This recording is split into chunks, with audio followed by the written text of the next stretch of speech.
subsection 2C and D of the Constitution.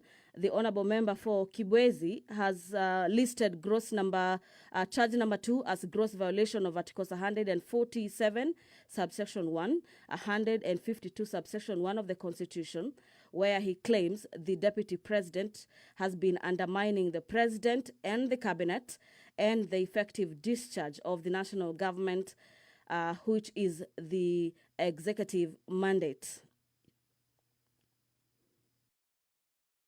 Gross violation of the Constitution on grounds number 160, subsection 1 of the Constitution on matters institutional and decisional independence of judges is yet another charge. This is charge number 4 in regards to this special motion.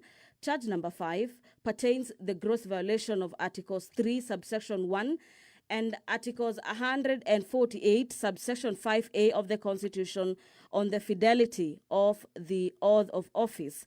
In the motion, the Honourable Member says that the Deputy President breached his oath of office and allegiance on account of utterances and actions attributed to his office, that is the office of the Deputy President, under grounds number 1, 2, and 3. Grounds number 1, 2, and 3 are gross violation of articles of the Constitution,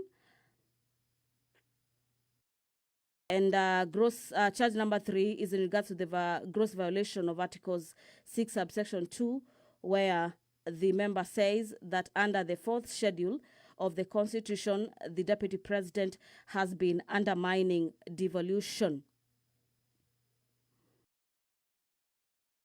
Well, apart from the 11 charges stated in the special motion this morning, the Honourable Members of Parliament who signed for the impeachment motion in their numbers, that is 291, have been listed in today's order paper this morning, technically indicating that the business of the consideration of this special motion, which will stand as a substantive motion this morning by Honourable Member for Kibwezi West, Honourable Mwengi Mutuse, will be ready for debate and voting today. Well, and to just take you through more in regards to this special motion that members of the National Assembly will be debating and voting on this morning, is that the standing orders of the National Assembly, according to the newly amended standing orders of the 13th Parliament, standing orders number 64, subsection 2 of the National Assembly, accords the House a number of 7 days to dispose of a motion after the notice has been given. We had the member for Kibwezi West giving a notice of motion in regards to the impeachment of the Deputy President, which was given on the 1st of October. The House has until today, which is the 8th of October, to debate as well as vote on the motion. According to the rulings by the Speaker of the National Assembly, the House requires 233 members for the charges to be upheld. So what we expect this morning is that we'll be expecting the tabling of the report of matters public participation exercise that was conducted on the 2nd and the 5th of October. Remember, after the House gazetted the 2nd of October as the day for public participation, we had an extension of 1 day, and we will be expecting that report that was presided over by clerks of the National Assembly across the 47 counties to be tabled this morning. Thereafter, the tabling of that report that will hugely inform the debate as well as probably guide members in regards to the manner in which the House will be voting for the motion today on a sitting that is set to take place from 9 a.m. up to midnight, which is has been listed as upon conclusion of this business. The mover of the motion will be called upon to move his motion. Honorable Mwengi Mutuse has been allocated an hour to move the motion and, so to speak, convince members in regards to the grounds that he has listed in the motion. Members of Parliament will equally this afternoon, as well as for the better part of this morning, be debating this motion. It has been allocated about 7 hours for debate by members. We'll also be expecting the Deputy President, Honorable Rigathi Gachagua, to appear before the National Assembly plenary this morning as well as afternoon at a time appointed by the Speaker in his defense in regards to the 11 charges leveled against him by the member for Kibwezi West, Honorable Mwengi Mutuse.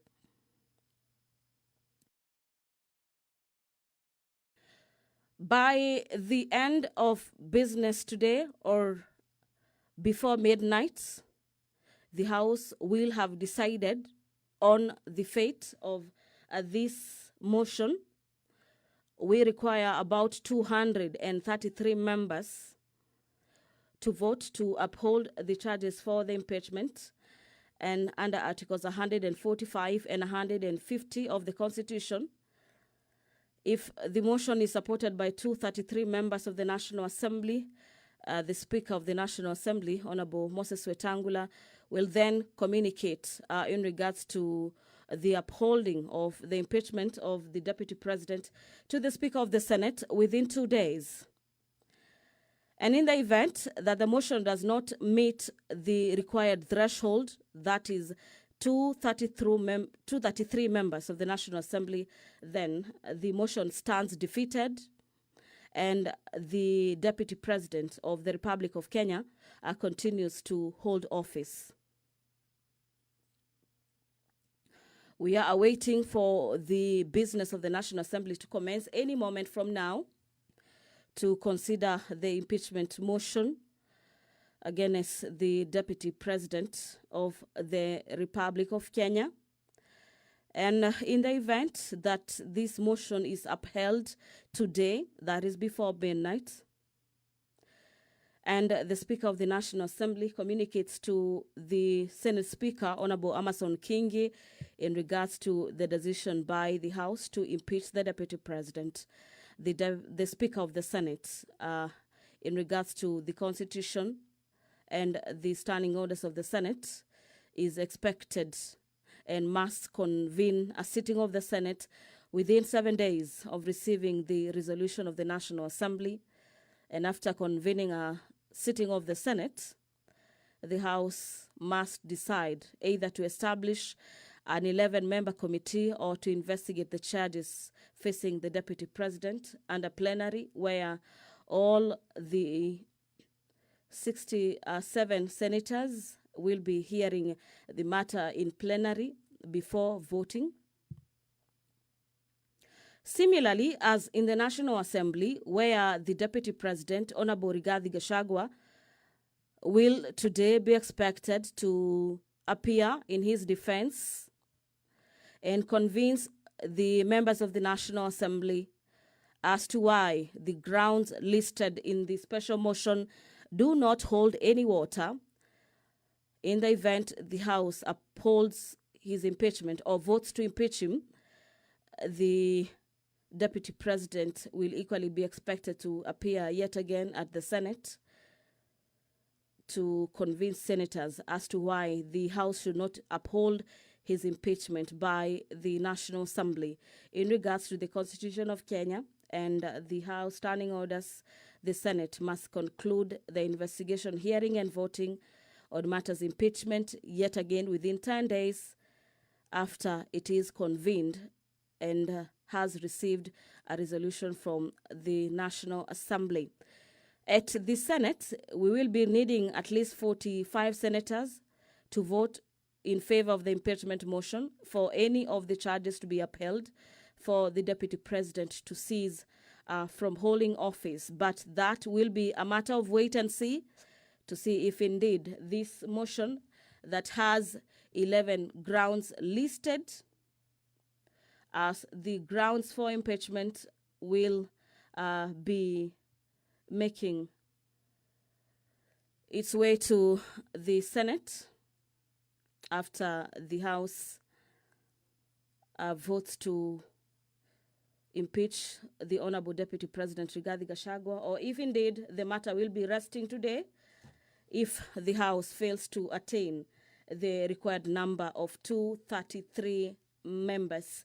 Dear viewers, remember, an impeachment by the National Assembly has to be vetoed by the Senate of Kenya, and in the moment and in the event the House votes to impeach the Deputy President, that matter must be heard and decided yet again at the Senate, where the House will be investigating whether the National Assembly indeed had substantiated the 11 grounds for the removal from office of the Deputy President.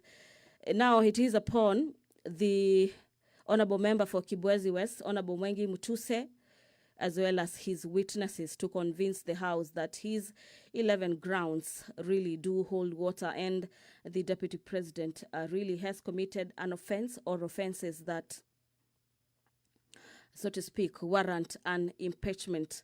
And to just take you through the grounds for the impeachment this morning, among them is a gross misconduct by persistently bullying state and public officers. This is charge number 11.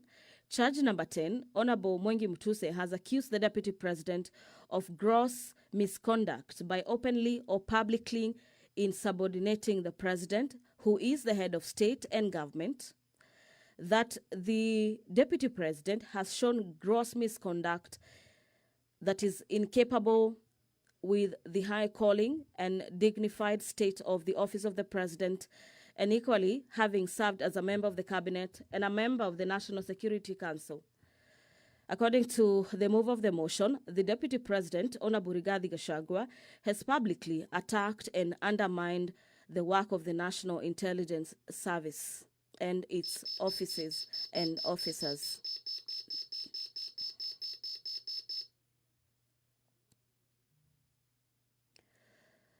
The further grounds listed in the motion by the mover is that, according to the mover of this motion, there are serious reasons to believe that the Deputy President has committed gross economic crimes under Article 45, subsection 1, Article 46 and 47, subsection A and 3 of the Constitution in regards to the Proceeds of Anti-Corruption and Economic Crimes Act. This is in regards to the Proceeds of Crime and Anti-Money Laundering Act. Dear viewers, if you're just joining us, the business of the National Assembly is just about to commence. The Speaker's procession, closely followed by the Speaker of the National Assembly, has made its way into the chamber this morning, signaling that the business of the National Assembly is just about to commence any moment now. Allow me to hand over for this live broadcast brought to you by the Kenya Broadcasting Corporation in partnership with the Parliamentary Broadcasting Unit. My name is Gladys Mungai. Have yourself a great morning. Waheshimiwa, tuombe.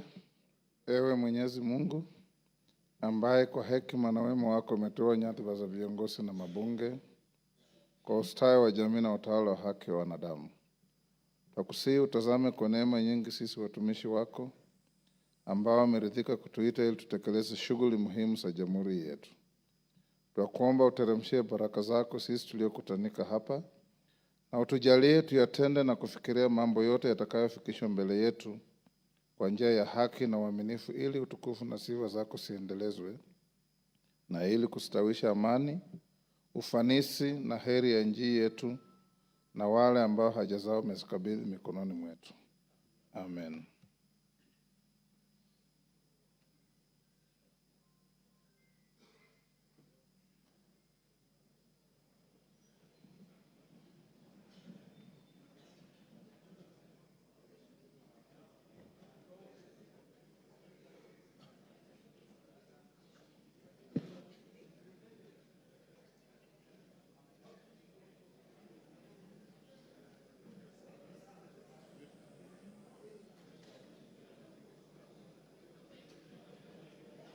Honorable members, we have quorum to transact business. Clerk.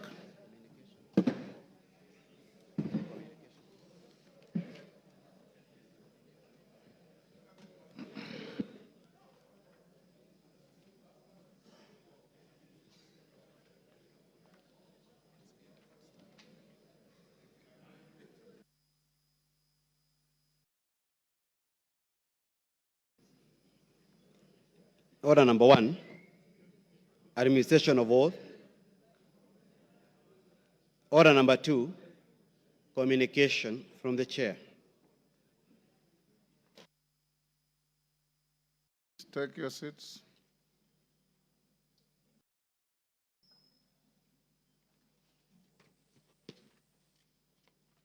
Member for Trans Nzoia, take the nearest seat.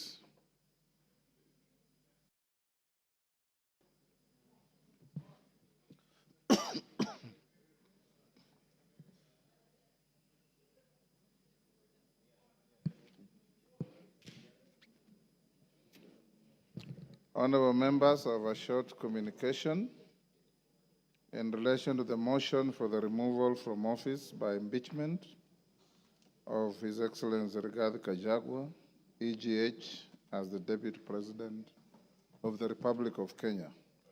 Honorable members, as you will recall, on Tuesday, 1st October 2024, the member for Kibwezi West, the Honorable Ekomas Mwengi Mutuse MP, gave notice of a special motion seeking a resolution of the House for the removal from office by impeachment of His Excellency GACHAGUA, EGH, as the Deputy President of the Republic of Kenya.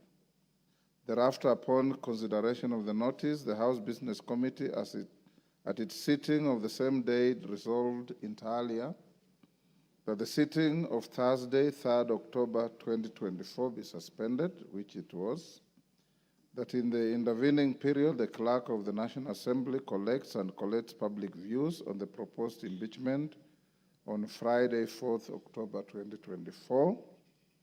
Members at the bar, take the nearest seats.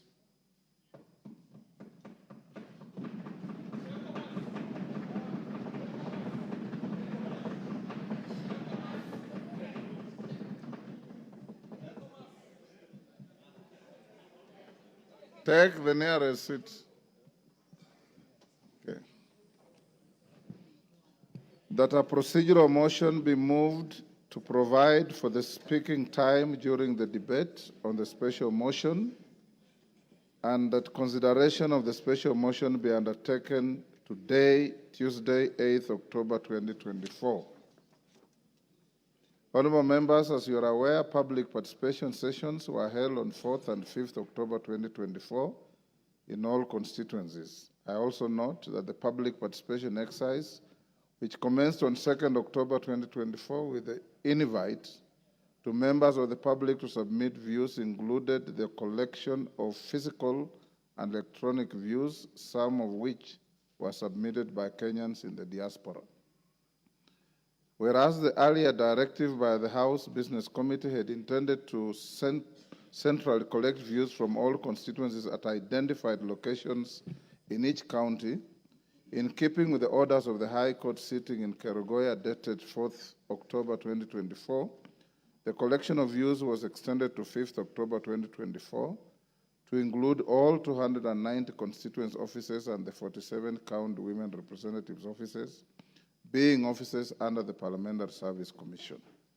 This additional time and coverage ensured the inclusion of a higher number of respondents from across the country. Notably, this extended time also saw the submission of additional views through hand delivery to the office of the clerk, as well as through electronic means.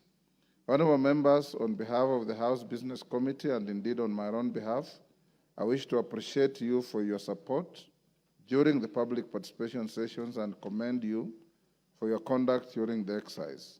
You took a lead in ensuring the public were well informed of the process and refrained from commenting on the merits or otherwise of the motion, whether in public or on the media.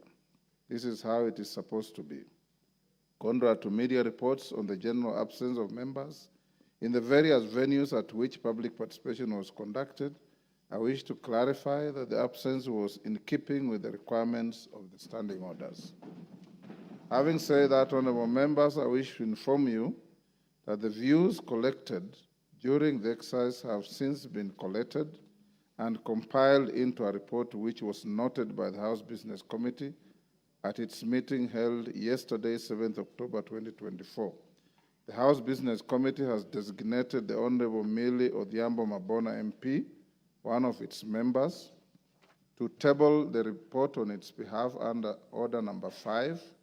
At an appropriate time in the course of today's proceedings, I will allow the Honorable Minority Whip a maximum of 15 minutes to give an overview of the process undertaken and the contents of the report.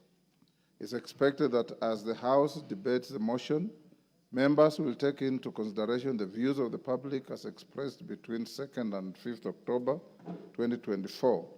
I therefore call upon committees to take a keen interest in the report and isolate matters that fall under their respective mandates for possible consideration, reporting, and approval by the House.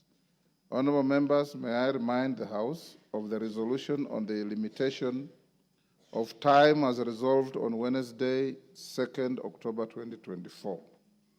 The mover will have a maximum of 60 minutes in moving and a maximum of 30 minutes to reply. All other members will have a maximum of 5 minutes except the leader of the majority party and the leader of the minority party and the member seconding the motion, who will each have a maximum of 10 minutes. This is in addition to the 15 minutes allocated to the minority whip to highlight the contents of the report of the public participation. Honourable members, permit me to also remind members of the provisions of Part 14 of our standing orders on the rules of debate, Part 16, on the rules of debate that ought to guide today's proceedings. Notably, members should strictly restrict their contributions to matters that are relevant to the motion before the House and not the provisions of Standing Order 91, responsibility for statement of fact. The Standing Order notes that a member is solely responsible for the accuracy of any facts which the member alleges to be true and may be required to substantiate any such facts instantly.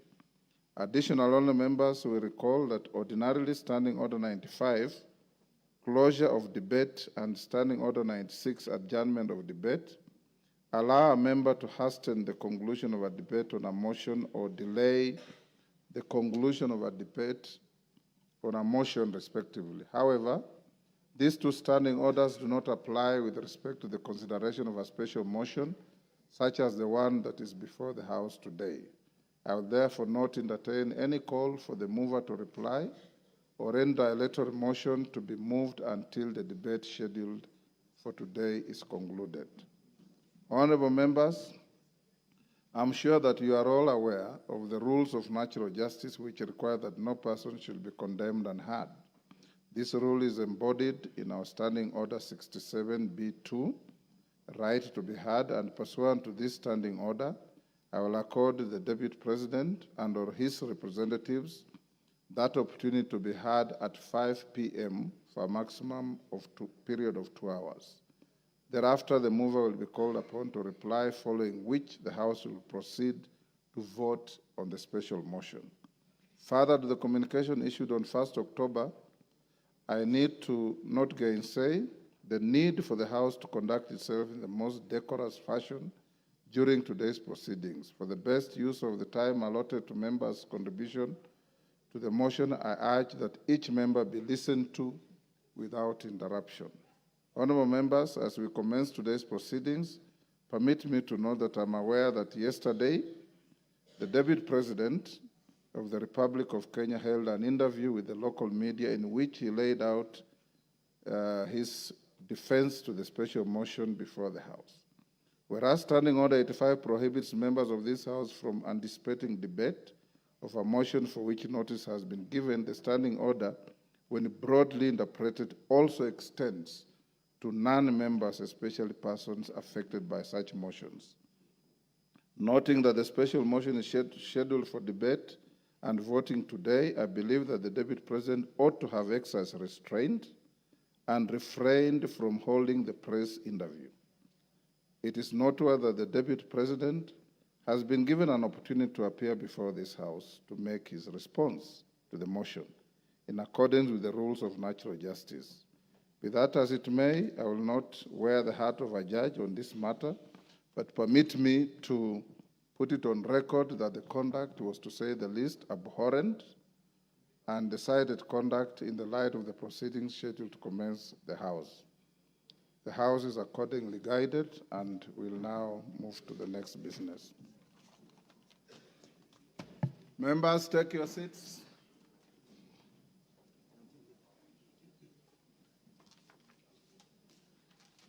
Next order.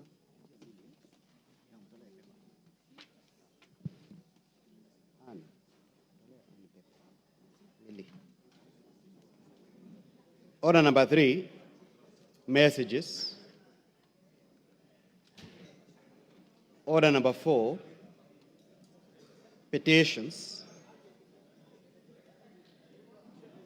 Order number 5, papers. Majority Leader.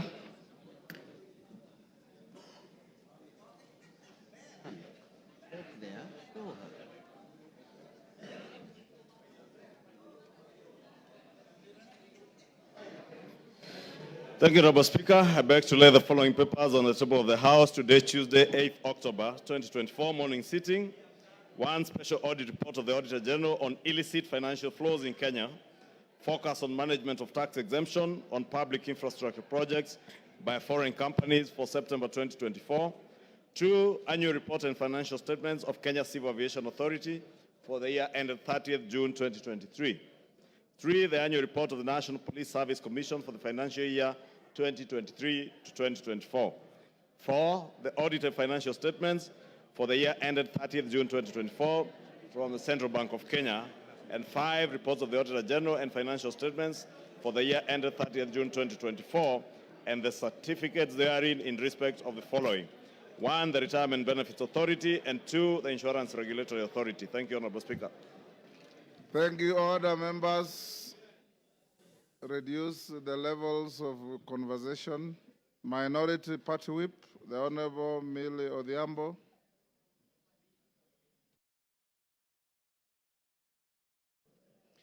Honorable Speaker, I beg to lay the following paper on the table of the House today, Tuesday, the 8th of October, 2024.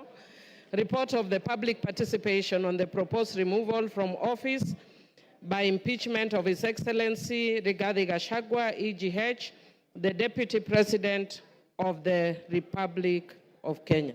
Thank you. Order.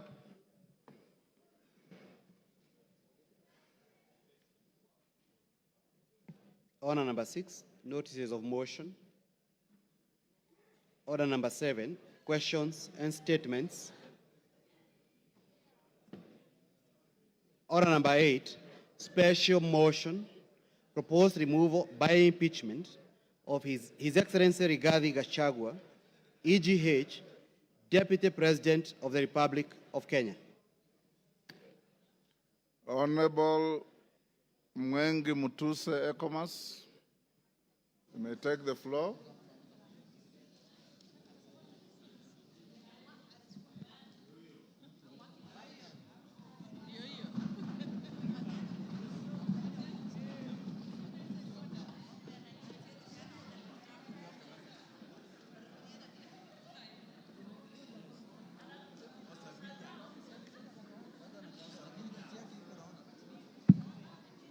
Begin.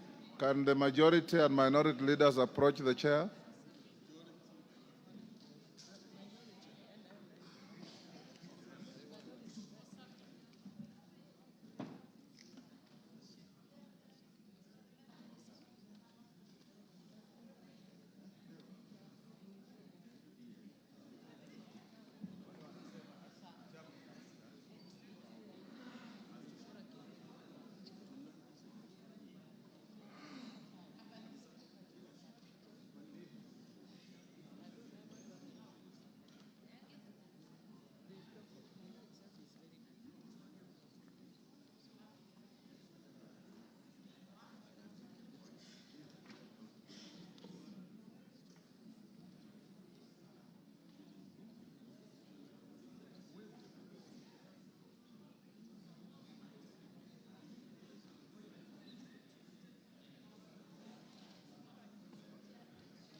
Honorable members, as we start the motion, a slight variation on my communication.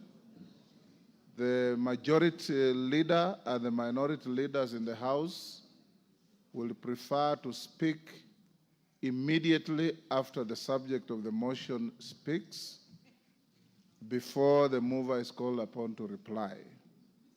I have acceded to their request and it's so ordered.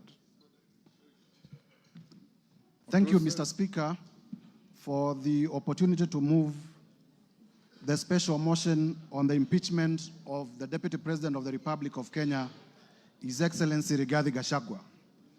Mr. Speaker and honorable members. Start Mwenge Mutuse by saying, I beg to move the following motion and read the motion as it is on the order paper. What you probably can skip is reading out all the names of the members which you read. Just say this, the members who signed the motion are set out on the order paper.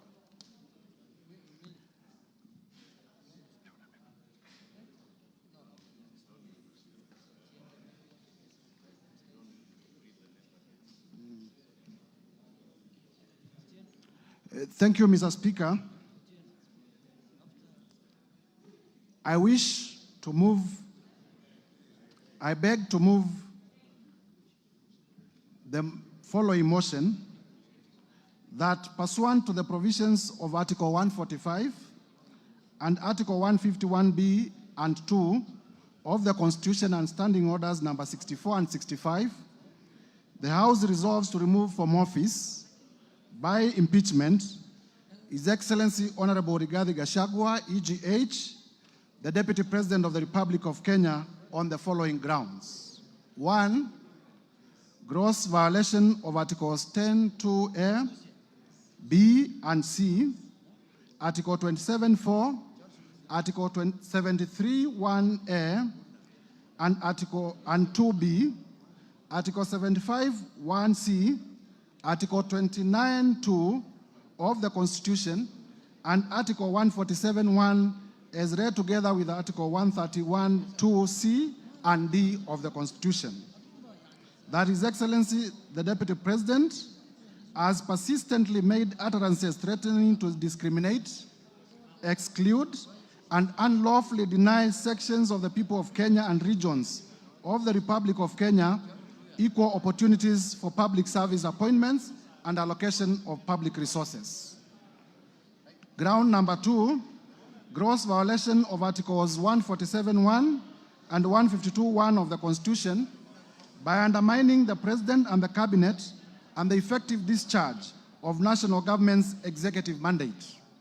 That His Excellency, the Deputy President, has made unilateral statements inconsistent with policy positions collectively adopted by the government and contradicted the President on critical matters of governance and the exercise of the President's function as a symbol of national unity. 3, gross violation of Articles 6(2), 10(2)(a), 174, 186(1), 189(1), and the 4th schedule to the Constitution by undermining devolution. That His Excellency, the Deputy President, interfered with the running of Nairobi City County Government by inciting citizens against lawful directives of the county government on the planning and relocation of markets, and publicly disparaging the leadership of the county government and its decisions. 4, gross violation of Article 161 of the Constitution on the institutional and decisional independence of judges. That His Excellency, the Deputy President, has undermined the institutional and decisional independence of a judge through public attacks on a judge of the High Court of Kenya and falsely threatening to file a petition for the removal of the said judge in a matter in which he was a party. 5, gross violation of Article 3(1) and Article 148(5)(a) of the Constitution on the fidelity to the oath of office and allegiance. That His Excellency, the Deputy President, breached his oath of office and allegiance on account of the utterances and actions attributed to the Deputy President under grounds 1, 2, and 3. 6. Serious reasons to believe that His Excellency the Deputy President has committed crimes under sections 13(1)(a) and 62 of the National Cohesion and Integration Act. That His Excellency the Deputy President has persistently made inflammatory, reckless, insightful, public utterances over the last 2 years in contravention of the law. 7. Serious reasons to believe that His Excellency the Deputy President has committed gross economic crimes under sections 45(1), 46, 47(a)(3), and 48(1) of the Anti-Corruption and Economic Crimes Act and sections 2, 3, 4, and 7 of the Proceeds of Crime and Money Laundering Act. That His Excellency the Deputy President has committed gross economic crimes, namely conflict of interest, abuse of office, and conspiracy to commit crimes under the sections highlighted by inexplicably amassing property estimated at Kenya shillings 5.2 billion that is incompatible with his non-legitimate income, and by trading with the office of the Deputy President through proxies. 8. Serious reasons to believe that His Excellency the Deputy President has committed crimes by continuously misleading members of the public through false, malicious, divisive, and insightful remarks that are contrary to the provisions of Section 132 of the Penal Code and Section 29 of the Leadership and Integrity Act. 9. Gross misconduct that is incompatible with the high calling and dignified status of the office of the Deputy President, a member of the Cabinet, and a member of the National Security Council. His Excellency the Deputy President has publicly attacked and undermined the work of the National Intelligence Service and its officers. Number 10, gross misconduct by openly or publicly insubordinating the President, who is the head of state and government. And number 11, the last ground, gross misconduct by persistently bullying state officers and public officers. Mr. Speaker, the motion is supported by a total of 291 members and as contained in the order paper.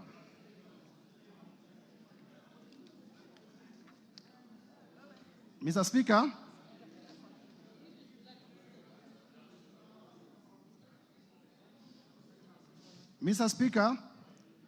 in prosecuting this motion, it will be remembered that we gave the notice of motion on Tuesday 1st, 2024, and the House also takes public notice that law and procedurally, the Deputy President did address the nation yesterday, and therefore, part of what he said may form part of what I will be talking about. For purposes of members following what I will be presenting, I choose to be very methodical. I will read the ground. I will restate the provisions of the law that have been violated. I will then briefly state the facts constituting the particulars, and I will tie it up finally with the evidence supporting our allegations. This will make it easy for members to understand what it is that we are accusing the Deputy President of doing. In doing this, Mr. Speaker, I choose to be a prosecutor, and I remove my political cap. I will therefore avoid the bravado and machismo that was displayed yesterday on television, and we will just talk about the law, the facts, and the evidence. Order, members. Mr. Speaker. Take your seats, McClap. Mr. Speaker, honorable members, and Kenyans at large, if I do not talk about my departed relatives, it is because I do not think it is proper to use departed relatives to whip public emotions, it is because I do not think it is proper to use departed relatives to seek public sympathy. And therefore, much as I have also departed relatives, I will not talk about them. Mr. Speaker, before I begin going count by count, allow me also to state on two important questions, and I want honorable members to listen. Two things are important. That this is an historical moment and it is also a constitutional moment because Kenya, under the 2010 Constitution, has never dealt with the impeachment of a deputy president. However, we have dealt in numerous times with the impeachment of governors. And our courts of law have set the threshold on which impeachments should be considered. And I thought from the onset, it is important for me to set out the threshold on which impeachment should be considered, so that as I take you through the evidence that we have, you can gauge the evidence against what the courts of law have decided. Mr. Speaker, allow me to read paragraph 31 of Civil Appeal number 21 of 2014, famously called the Wambora decision. The Wambora decision is now the locus for most of the impeachment cases and has been cited with approval by our Supreme Court. In paragraph 31, the court stated as follows: our reading and interpretation of Article 181 of the Constitution, as read with Section 33 of the County Government Acts, shows that the removal of a governor is the constitutional and political process, underlying constitutional and political process. It is a sui generis process that is quasi-judicial in nature, and rules of natural justice and fair administrative action must be observed. What I'm going to read is the most important part. The impeachment architecture in Article 181 of the Constitution reveals that the removal of a governor is not about criminality or culpability, but is about accountability, is about political governance, as well as policy and political responsibility. Mr. Speaker, the coaching of Article 181 in the Constitution, which relates to removal of a governor, is similar to the coaching of Article 150, which relates to the removal of a deputy governor. And therefore, mutatis mutandis, what the Court of Appeal did state, that the removal of a governor is not about criminal or culpability. It is about accountability, political governance, as well as policy and political responsibility applies to the removal of a deputy president. Mr. Speaker, the standard, I am prepared this morning to discharge my burden of proof, because he who alleges must also prove. And I am ready to discharge it to the required threshold. Therefore, Mr. Speaker, in consideration of the time that I have been given, allow me now to go to the specific grounds. Ground number one, Mr. Speaker, ground number one,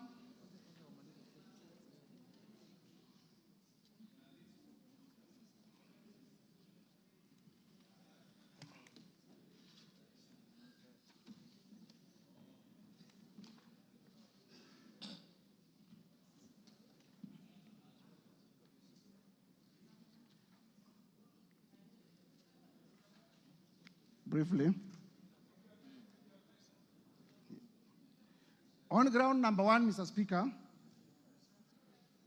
we have alleged that the Deputy President has grossly violated the Constitution, and particularly Article 10(2)(a), Article 10(2)(b) and C, Article 27, Article 73, Article 75, Article 129, Article 147, and Article 131. Mr. Speaker, for clarity, allow me to read out the specific provisions so that members may relate with what we are saying. Article 10 is about national values and principles of governance. Article 10(2)(b) states as follows: the national values and principles of governance include patriotism, national unity, important national unity, sharing and devolution of power, the rule of law, democracy, and participation of the people. B, human dignity, equality, social justice, inclusiveness.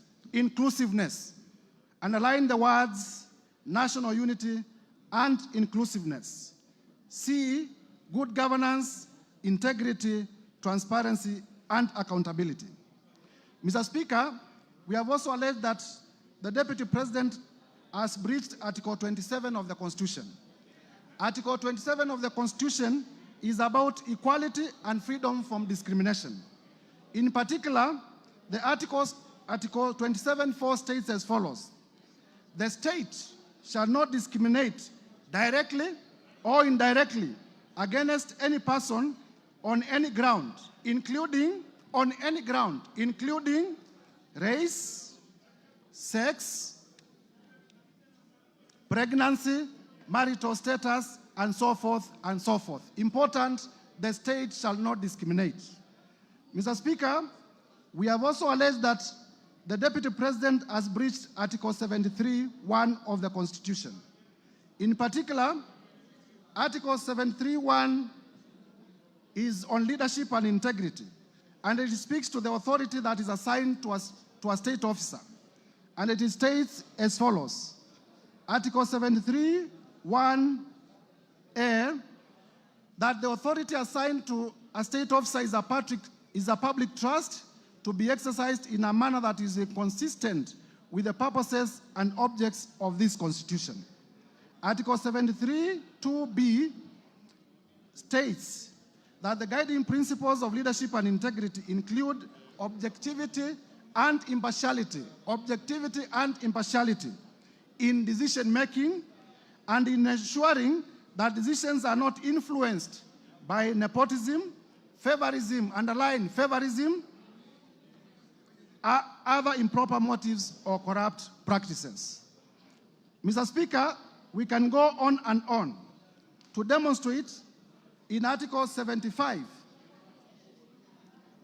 under Article 75(1)(c), that the conduct of a state officer shall behave, whether in public and official life, in private life, or in association with other persons, in a manner that avoids C, demeaning the office that the officer holds. Mr. Speaker, I am taking time on this one because it is important to demonstrate that the Deputy President has not lived up to the high calling of the office that he holds, and thus has violated the Constitution. Article 129 is about the principles of executive authority. And particularly, we have said that the Deputy President has breached Article 129(2). Article 129(2) states that the executive authority shall be exercised in a manner that is compatible with the principles of service to the people of Kenya and for their well-being and benefit. We have also alleged that the Deputy President has breached Article 147 in conclusion on this particular ground. And Article 147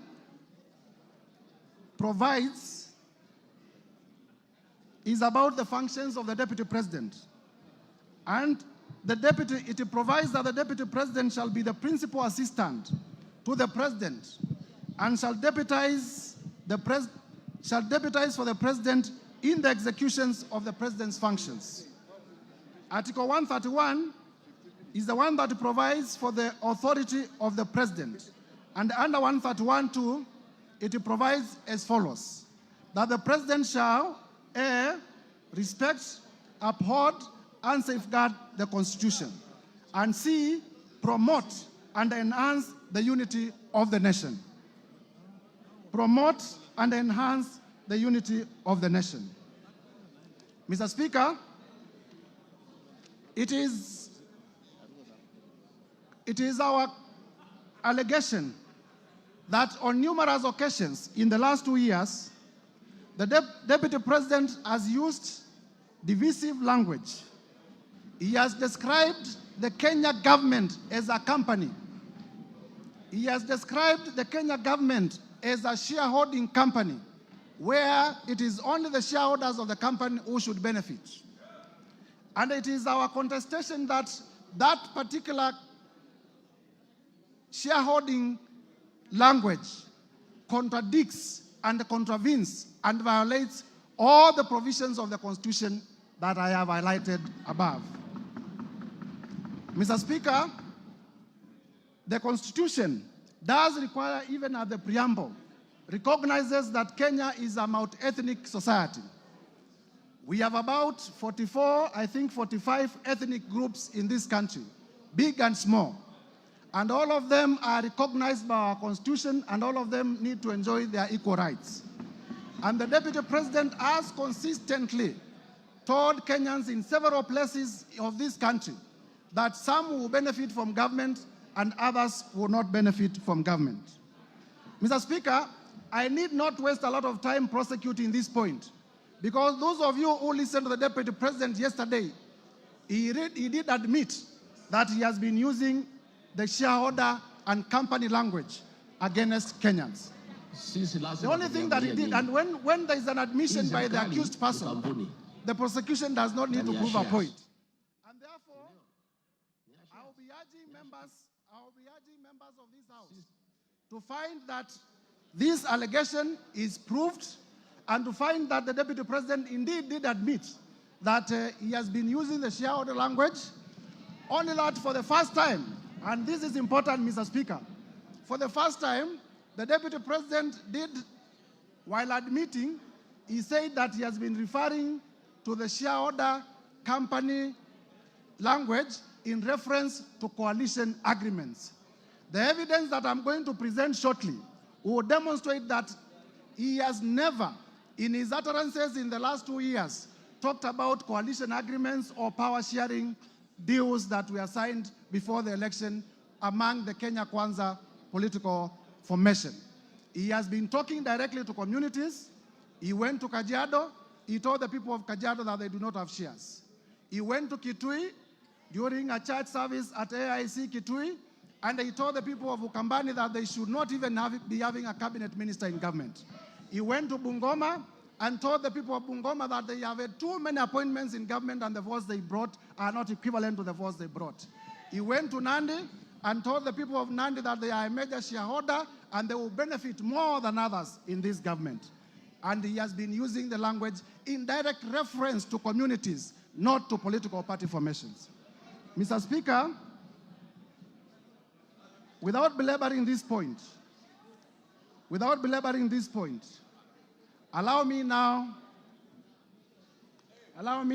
to request that the evidence on ethnic profiling and divisive shareholder politics as contained in video 1 and video 4 be played for the House to take note of the evidence. Hii serikali ni kampuni na ni ya shares. Si ndio? Ni ya shares. Kuna wenye kampuni, wale wako Order, members. Kuna wale wako na chache, kuna wale hawana. The technicians who are playing, I kindly request that you repeat and you play it with on a higher volume. Please pause it. And I also request, Mr. Speaker, you direct that during the time that we are playing our clips, our time be paused. Please repeat so that members may appreciate and also Kenyans may know that we are not persecuting. We are not persecuting. Serikali ni kampuni na ni ya shares. Si ndio? Ni ya shares. Kuna wenye kampuni, wale wako na shares mingi, kuna wale wako na chache, kuna wale hawana. Sasa nyinyi mliinvest kwa hii kampuni ya William Ruto na Rigathi Gachagua. Sasa lazima mvune. Yule ambaye alipanda atafanya nini? Simulipanda? Simuliamuka mapema? Mukasema mutaki kusikia mambo ya ile system na nini? mkainvest, mkapanda, mkapalilia, mkaweka mbolea, mkamwagilia maji, wakati ya kuvuna ndio huu.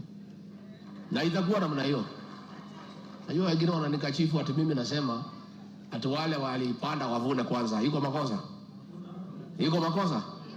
Hata hao watavuna, lakini wangoje. Si wale walipanda na wavune kwanza.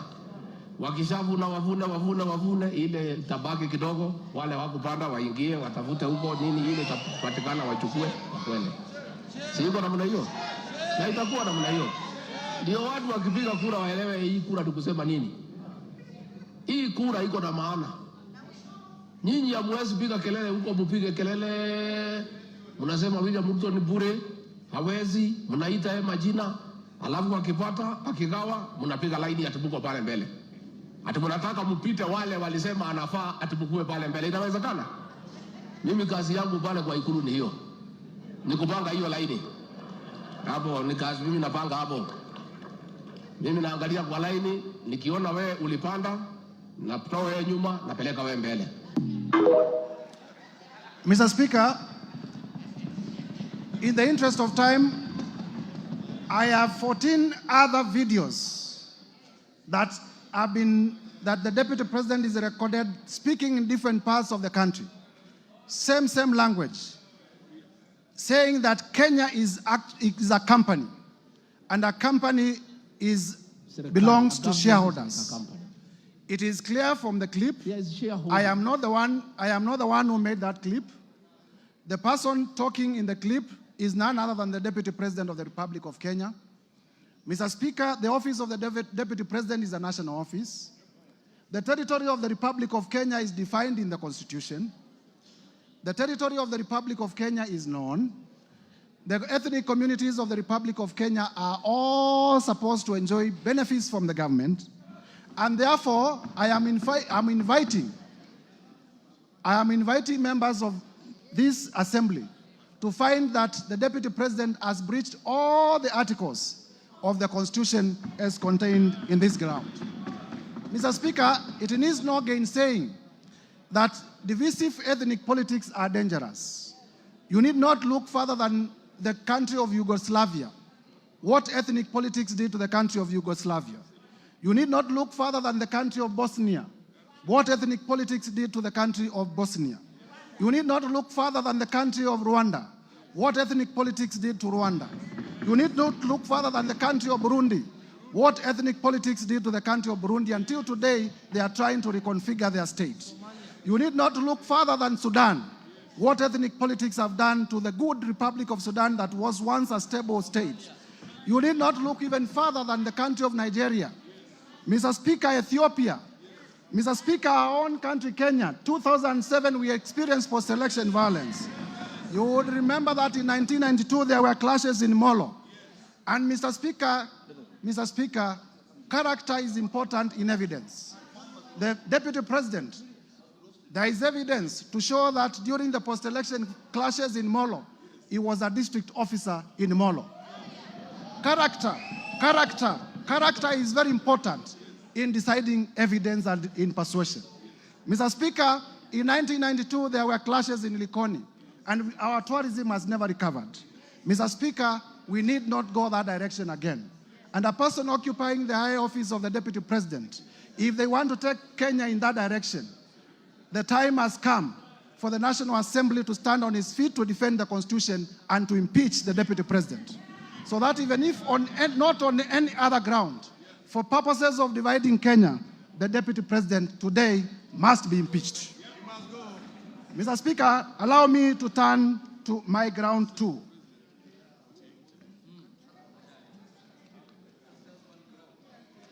Mr. Speaker,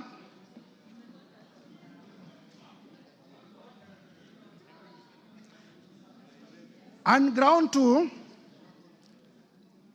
I am alleging that the Deputy President has violated Article 147(1) of the Constitution and has also violated Article 152(1) of the Constitution. Because all of us are not lawyers, please allow me, for purposes of clarity, to read those two articles for members to appreciate. Article 147 of the Constitution does state as follows. Functions of the Deputy President. The Deputy President shall be the principal assistant to the President and shall deputize for the President in the execution of the President's functions. Article 152.1 states as follows. Composition, the Cabinet consists of the following. 1, the President. 2, the Deputy President. The person I am pleading to the House today to impeach is a member of Cabinet. C, the Attorney General. And D, not fewer than 14 and not more than 21 Cabinet secretaries. Mr. Speaker, the importance of this is to show that the Deputy President is assigned to assist the President and is a member of the Cabinet. And what we are demonstrating, Mr. Speaker, because of time, is that the Cabinet has been making decisions. The Deputy President sitting in Cabinet, Cabinet memos come before Cabinet, they are discussed in Cabinet, and then the Deputy President moves out of Cabinet to contradict those decisions. In proving this, I am relying on the affidavit of Mercy Wanjau. Mercy Wanjau is the Secretary to the Cabinet. And in our affidavit that is in my bundle of documents, at page 77 to 79, Mercy Wanjau does, in oath, state that the Cabinet made a decision to rejuvenate Nairobi River. And when that decision was made, because the law requires that settlement be 30 meters away from a river, the Deputy President was sitting in Cabinet. The Deputy President is actually the chair of Cabinet subcommittees, and I believe he chaired the Cabinet subcommittee that made this decision. However, for political expedience, immediately after the decision was made, the Deputy President moved out of Cabinet and went to the public to oppose the decision. Mr. Speaker, that is inconsistent with the principle of collective responsibility. That is inconsistent with the requirement that once a decision is made, you need to live by that decision. During his televised interview yesterday, the Deputy President said that he's the most compassionate person. He cares so much about the poor. This afternoon, honorable members of Parliament, I want to ask the following question, and if I may be heard in silence. The Deputy President of the Republic of Kenya is on record as being the person who ordered demolitions in Mavoko constituency in Athi River. Yes, yes. Yesterday, he gave half-truths to Kenyans, saying he opposed this Cabinet decision because it was unconstitutional, because he's very compassionate about Kenyans. Why didn't he also go ahead to say that he's also the one who led demolitions in Mavoko constituency? Are the people of Mavoko constituency lesser citizens of this republic? Or is it because in his own thinking, they are not shareholders of this republic? And therefore, I'll be pleading with honorable members to find that the Deputy President has breached the particular articles of the Constitution by being averse to the doctrine of collective responsibility and by contradicting the President and Cabinet decisions. Quickly to ground 3. Mr. Speaker, ground 3. Tangu mtupatie nafasi ya uongozi, sijapata nafasi ya kuja kusema asante. Nataka kutoka kwa roho yangu ndani, watu ya Kayole, asanteni sana. Mimi najua nimeona iko shida ya watu ambaye walibomolewa, si ndio? Na nimeona mumeandika vizuri ya kwamba mteue kamati ya watu wachache ndio mkuje niketi na nyinyi. Mtakubaliana?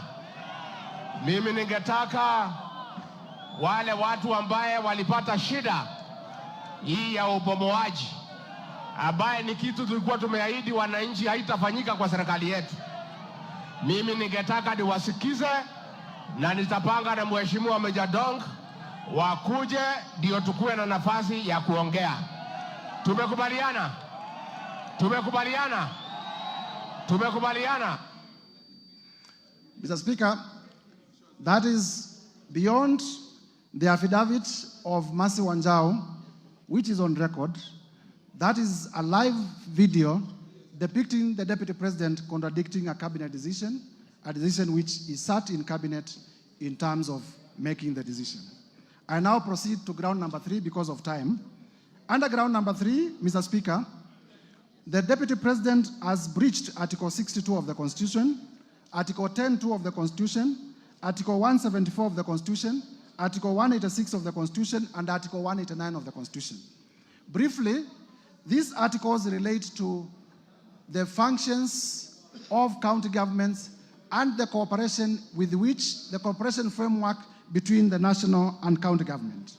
And Mr. Speaker, then we are relying to prove this ground on the affidavit of His Excellency Johnson Sakaja, the Governor of Nairobi, which in our bundle of documents is contained on page 80 to 84 of my motion.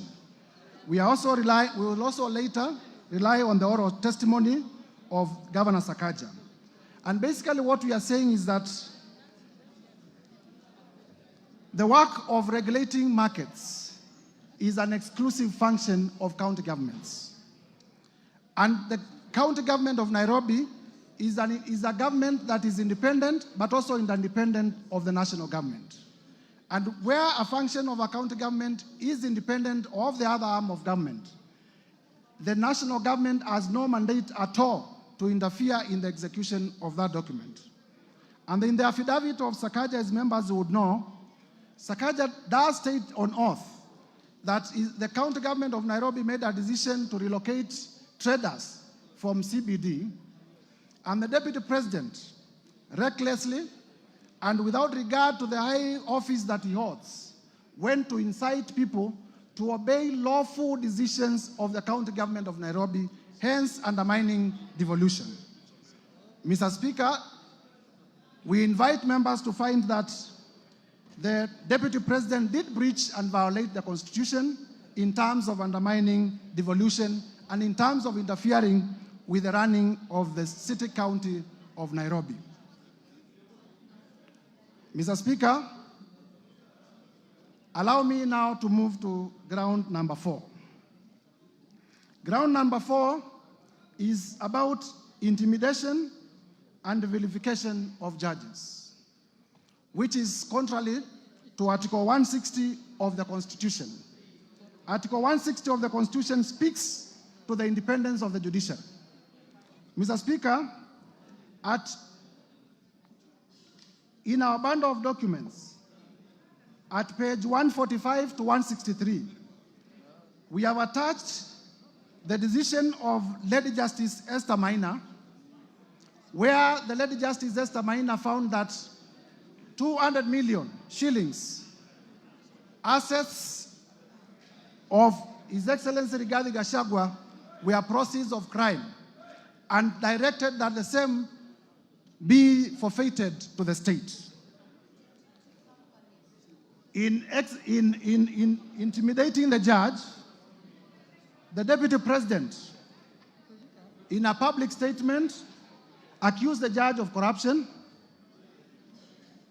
and did state that he will file a petition for the removal of the judge solely because the judge found him culpable of crime, of economic crimes. Mr. Speaker, you see, in terms of rule of law, Parliament makes laws.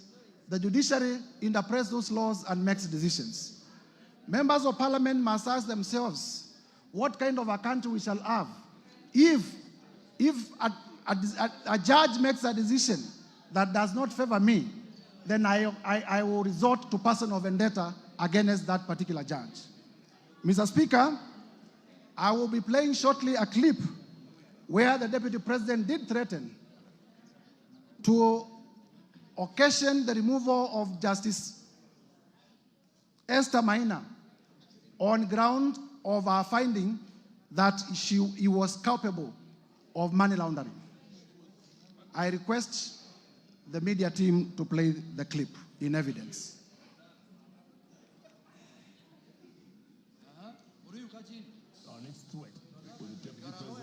Gachagua now filing a petition to push Now we begin the bulletin with the war on the judiciary, where Kenya Kwanza administration is making good on its threat, with the Deputy President Rigathi Gachagua now filing a petition to push for the removal of a judge from office. Gachagua says he will on Thursday file a petition with the Judicial Service Commission to push for the removal of Justice Esther Maina, who handled an economic crimes case against him in 2022 for alleged corruption and misconduct.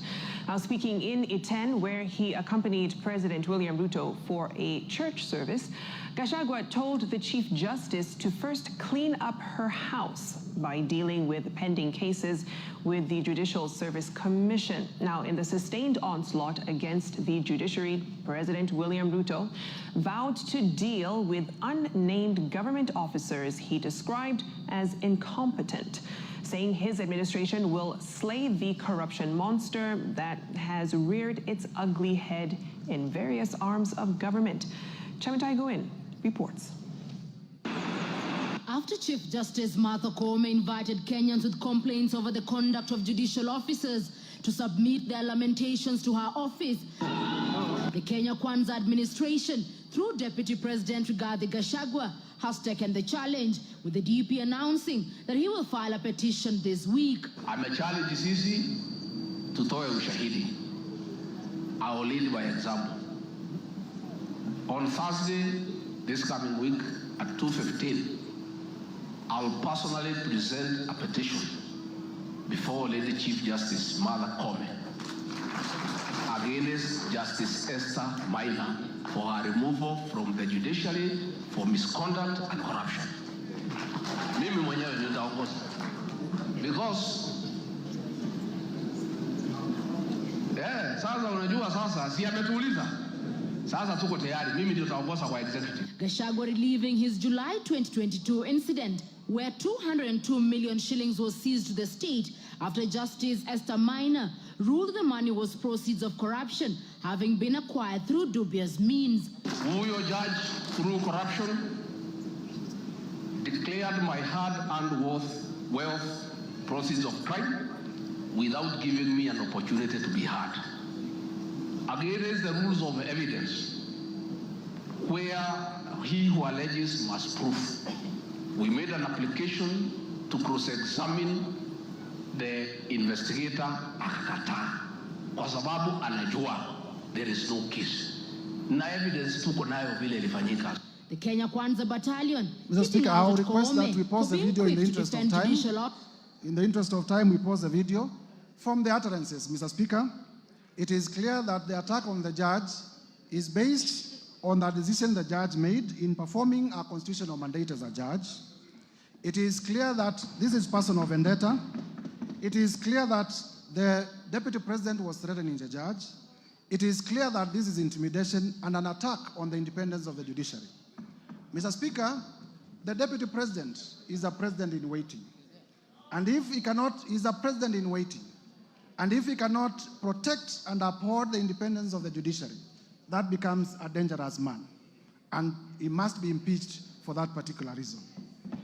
Mr. Speaker, I will therefore be requesting members of this House to find that this allegation has been proved to the required standard and approve the impeachment of Rigathi Gachagua from the office of Deputy President. On ground number 5, we have alleged that the Deputy President has breached Article 3.1 of the Constitution, Article 148.5 of the Constitution. Mr. Speaker, Article 3.1 of the Constitution is about adherence to the Constitution. It states, for avoidance of doubt, as follows: that every person has an obligation to respect, uphold, and defend this Constitution. Article 148.5 is about the oath of allegiance that the Deputy President took on assumption of office. And in that oath, the Deputy President did take oath and swore to protect and uphold the Constitution. I have demonstrated in all the particular incidences above that he has not lived up to the calling in the oath of office. And therefore, I'm calling this House to find that the Deputy President has not been upholding the Constitution and has run averse to his oath of office in terms of his conduct as highlighted above in the allegations that I have already proven. And for that reason, Mr. Speaker, to find that ground number 5 is also proven. Quickly running to ground number 6, and there is enough evidence, Mr. Speaker, to prove that particular ground. Ground number 6 is breach of the National Cohesion and Integration Act, particularly Section 13(1) and 62 of the National Integration and Cohesion Act. Mr. Speaker, the two provisions read as follows. Section 13 reads as follows. It is an offense for any person to use threatening, abusive, or insulting words or behavior where the person intends to stir feelings of ethnic contempt, hostility, violence, or discrimination. Section 62, on the other side, provides as follows, that a person commits an offense when the person makes statements that are intended or are likely to stir up feelings of ethnic contempt, hatred, hostility, violence, or discrimination. Mr. Speaker, in proving ground number 1, in terms of violation of the Constitution on national unity, I did provide evidence that the Deputy President has been using the shareholder language, has been terming the Kenya government as a company. And as much as those words offend the Constitution, similarly, they offend the National Cohesion and Integration Act. And by the same evidence, I invite members to find that the Deputy President has breached those provisions of the law. Mr. Speaker, turning now to ground number 7. Ground number 7, and this is important for members to know, is that serious reasons to believe that His Excellency Rigathi Gachagua, the ground is about serious reasons to believe. So all you need is to believe. All you need is to believe that he has committed crimes. All you need in law is to believe that Rigathi Gachagua has committed crimes. That is the threshold. If in your mind you believe that Rigathi Gachagua, by the narration that I'm going to give, has committed crimes, then you vote in the affirmative. Serious reasons to believe that Rigathi Gachagua has committed crimes under sections 45, 1A, 46 of the Anti-Corruption and Economic Crimes Act, and sections 2, 3, 4, 7 of the Proceeds of Crime and Money Laundering Act.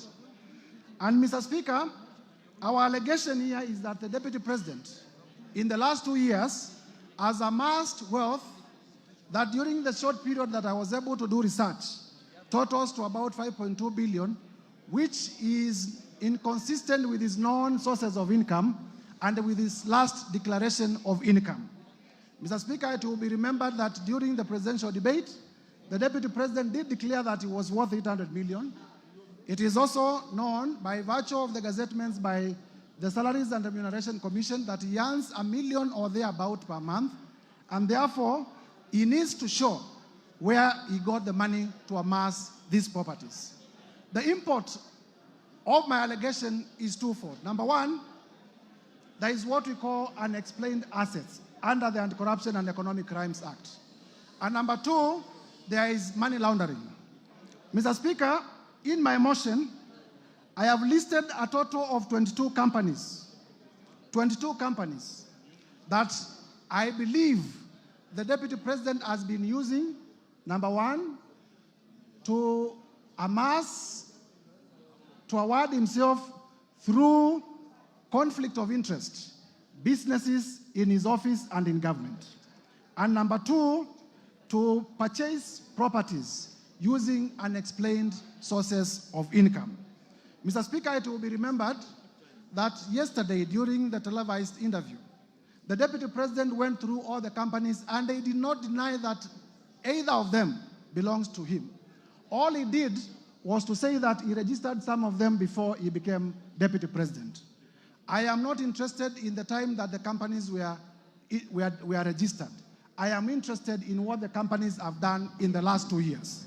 And I will demonstrate that that these companies have actually done economic crimes against the people of Kenya. Mr. Speaker, I have also listed properties. I have listed a number of properties that the Deputy President has purchased within the 2 years that he has been in office. I have listed Treetops Hotel in Nyeri. I have listed Olive Gardens Hotel. I have listed Queensgate Serviced Apartments. I have listed Wamunyoro Investments land in Embakasi. I have listed the Aberdare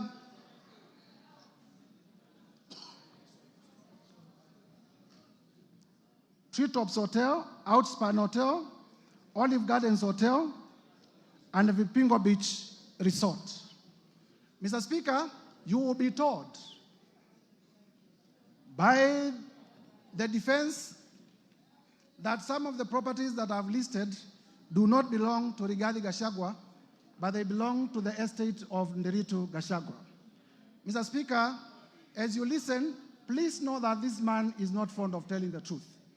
And I will prove to you, and I want you to listen to me very carefully, that Mr. Rigathi Gachagua, it is true that he was one of the administrators of the estate of his late brother.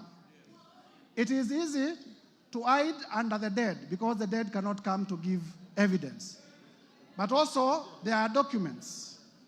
I have with me the joint will executors report on the status of the estate of Nderitu Gachagua as at 27th June 2024. This is a valid document that is part of our bundle of documents, and that also I have seen is part of the documents that came through public participation. And in this document, what the Deputy President has not told Kenyans, and listen to me, because the Deputy President actually committed another crime yesterday, misleading Kenyans. What the Deputy President has not told Kenyans is that in those 2 years, he is the one who has bought the properties of his own brother through coercion. And I am not interested, I have no problem with people owning property. What I have a problem with, and this is what he needs to be explaining to us, where did you get the money to buy these properties? This is the big question. This is a big question. Mr. Speaker, you will be told that when I became Deputy President, I transferred my companies to my 2 sons. And my 2 sons are the best entrepreneurs that Kenya has ever produced. They are the best investors that Kenya has ever produced. And one day they walked into a bank and they got a loan of 600 million. Mr. Speaker, I have looked at the ID numbers of the 2 sons, and I can confirm that they are in their early 30s. I want Kenyans, Gen Zs, you were in the streets. I want Kenyans to tell me which Kenyan, 23 years old, can walk into a bank. Where do you get the security to secure 600 million loan? I started by saying all you need to do is to believe that Kenyans, that million, that Kenya has ever produced. They are the best investors that Kenya has ever produced. And one day they walked into a bank and they got a loan of 600 million. Mr. Speaker, I have looked at the ID numbers of the 2 sons, and I can confirm that they are in their early 30s. I want Kenyans, Gen Zs, you were in the streets. I want Kenyans to tell me which Kenyan, 23 years old, can walk into a bank. Where do you get the security to secure 600 million loan? I started by saying all you need to do is to believe that His Excellency Rigathi Gachagua has committed crimes. And buying properties worth 5.2 billion within a period of 2 years is not reason enough to believe that he has stolen from the Kenyan Republic, what else then will be a reason to believe? If a 28-year-old can be alleged to have walked into a bank and gotten a loan of 600 million, what else is a serious reason to believe that an economic crime has been done? Mr. Speaker, at page, just shortly, Mr. Speaker, I have therefore proven that the Deputy President indeed is the one who bought, through coercion, the estate of his late brother. The source of funds to buy the estate is not known. Also in my bundle of documents, Mr. Speaker, there is a company called Cristo, and this is a very interesting company. This company called Cristo is the one that bought Aberdare Safari Hotel. And I have exhibited at page 122 of my bundle of documents a transfer document transferring the ownership of Aberdare Safari Hotel from the original owners to the children of the Deputy President Rigathi Gachagua at a consideration of 535 million. And this transfer, Mr. Speaker, was done on the 22nd November 2023, immediately after the Deputy President assuming office and telling Kenyans that he found empty coffers. He was able, within 2 months, to buy a property worth 535 million in Nyeri. Which empty coffers did he find? The other day, I have exhibited at page 118 the CR12 of the new company, which shows that his 2 sons are the directors. I have also exhibited the transfer document to show that actually the ownership of the company did shift at a cost of 535 million. And therefore, I believe I have discharged my burden of proof to the required standard. Mr. Speaker, yesterday, the Deputy President said immediately became Deputy President, he asked his children not to do business with government. But you will realize, because he's speaking from both sides of his mouth, you will realize that even in this transaction about hotels, Treetops belongs to Kenya Wildlife Service. Yes, it is true he has leased. But if you say that you have instructed your children not to transact with government, and then you lease an hotel owned by the government, are you not transacting with government? Are you not transacting with government? And therefore, the live interview by the Deputy President yesterday is a further ground for the Deputy President to be impeached. I can go on and on and on to show that the Deputy President did purchase Kuruwitu Home Resort at a cost of 250 million from the estate of his own brother. Mr. Speaker, you were told also that Vipingo Ridge Hotel is a property within the estate of the late brother to the Deputy President.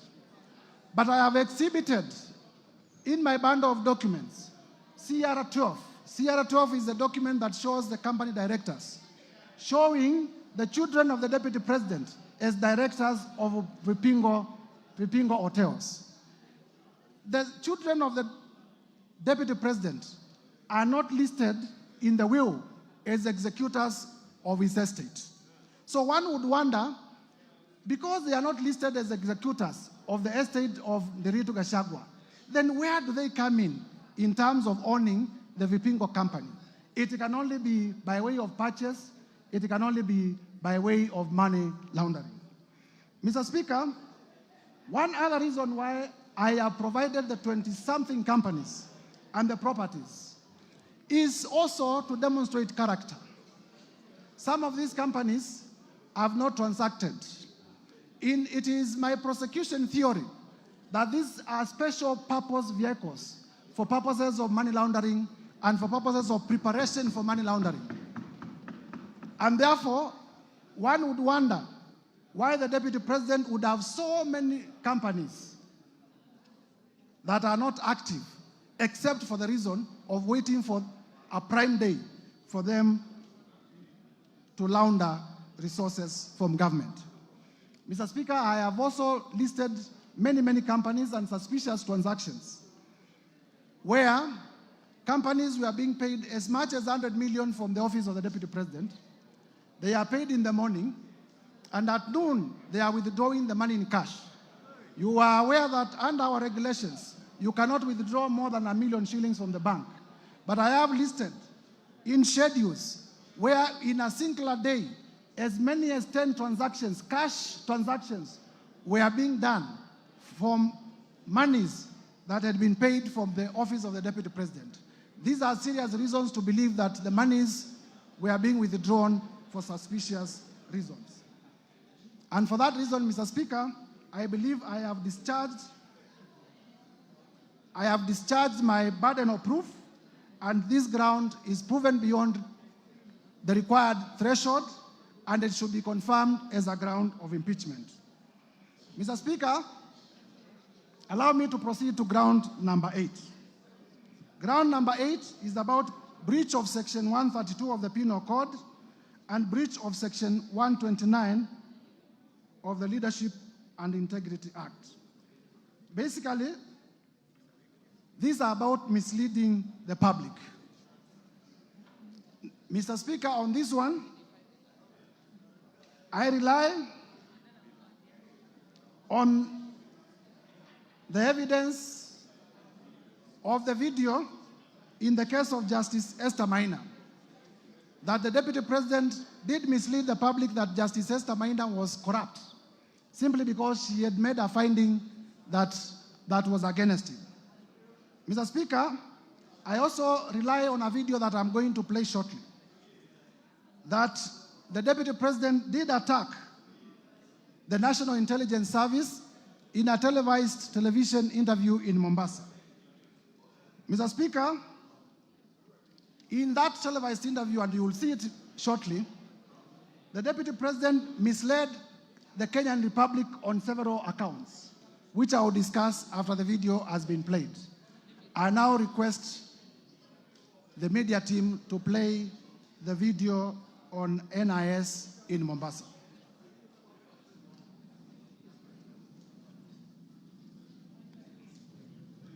Where did the rain begin to beat us?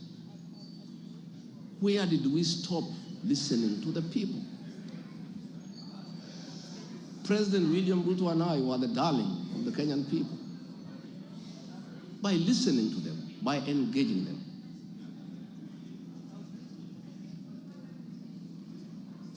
And as a government, we have established institutions to ensure we not only listen to Kenyans, but also genuinely understand their concerns. We invest significant resources in these institutions, particularly the National Intelligence Service, for this purpose. It is clear there has been a failure in the intelligence and advice we are receiving, particularly concerning crucial government policies. The President of the Republic of Kenya today has admitted that it has come to his attention that the people of Kenya did not want anything to do with the Finance Bill 2024.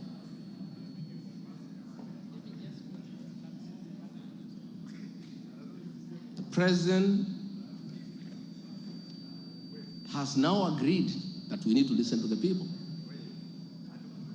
And I sympathize with my boss, President William Ruto, because this information was not available to him. I know President William Ruto.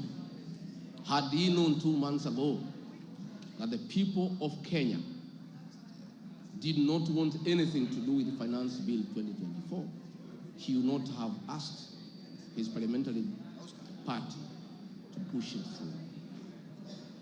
Yet, we have an organization paid by the public to give him and government such information. And that is where the problem is. We have a dysfunctional National Intelligence Service that has exposed the President, the government, and the people of Kenya. Had the National Intelligence Service briefed the President 2 months ago about how the people of Kenya feel about the Finance Bill 2024, so many Kenyans would not have died. Property would not have been destroyed. Offices would not have been touched. There would have been no mayhem. But they slept on the job. It had to take people to die, property to be destroyed, protests across the country for the President to know the truth of what the people of Kenya feel.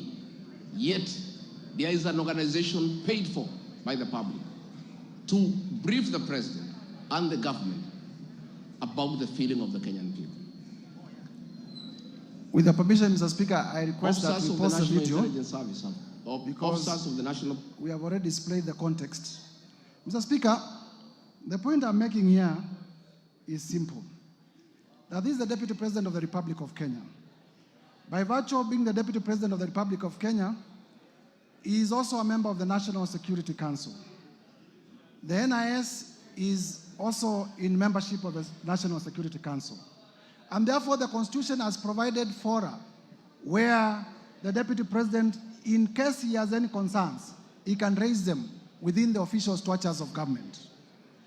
Instead of doing that, he chose to be reckless, with complete disregard of the office, of the high calling of the office that he holds, the office of the Deputy President. It will be remembered that at this particular time, the country was at a security crisis, and inflammatory remarks would have led to the country disintegrating. Inflammatory remarks would have led to the social fabric of this country tearing apart. And therefore, by such doing, I am inviting the House to find that the Deputy President did mislead the public. The Deputy President did live below the expectations of the office that he holds, made unfounded, sensational statements, and therefore, that ground should be upheld for his impeachment. Mr. Speaker, further to that, in the oath of allegiance to office, the Deputy President swore, and I quote,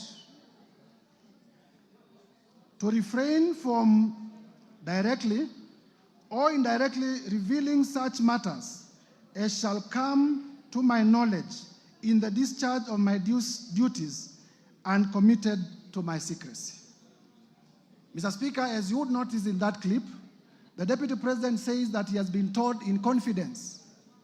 Mark the words, I have been told in confidence by officers of the following.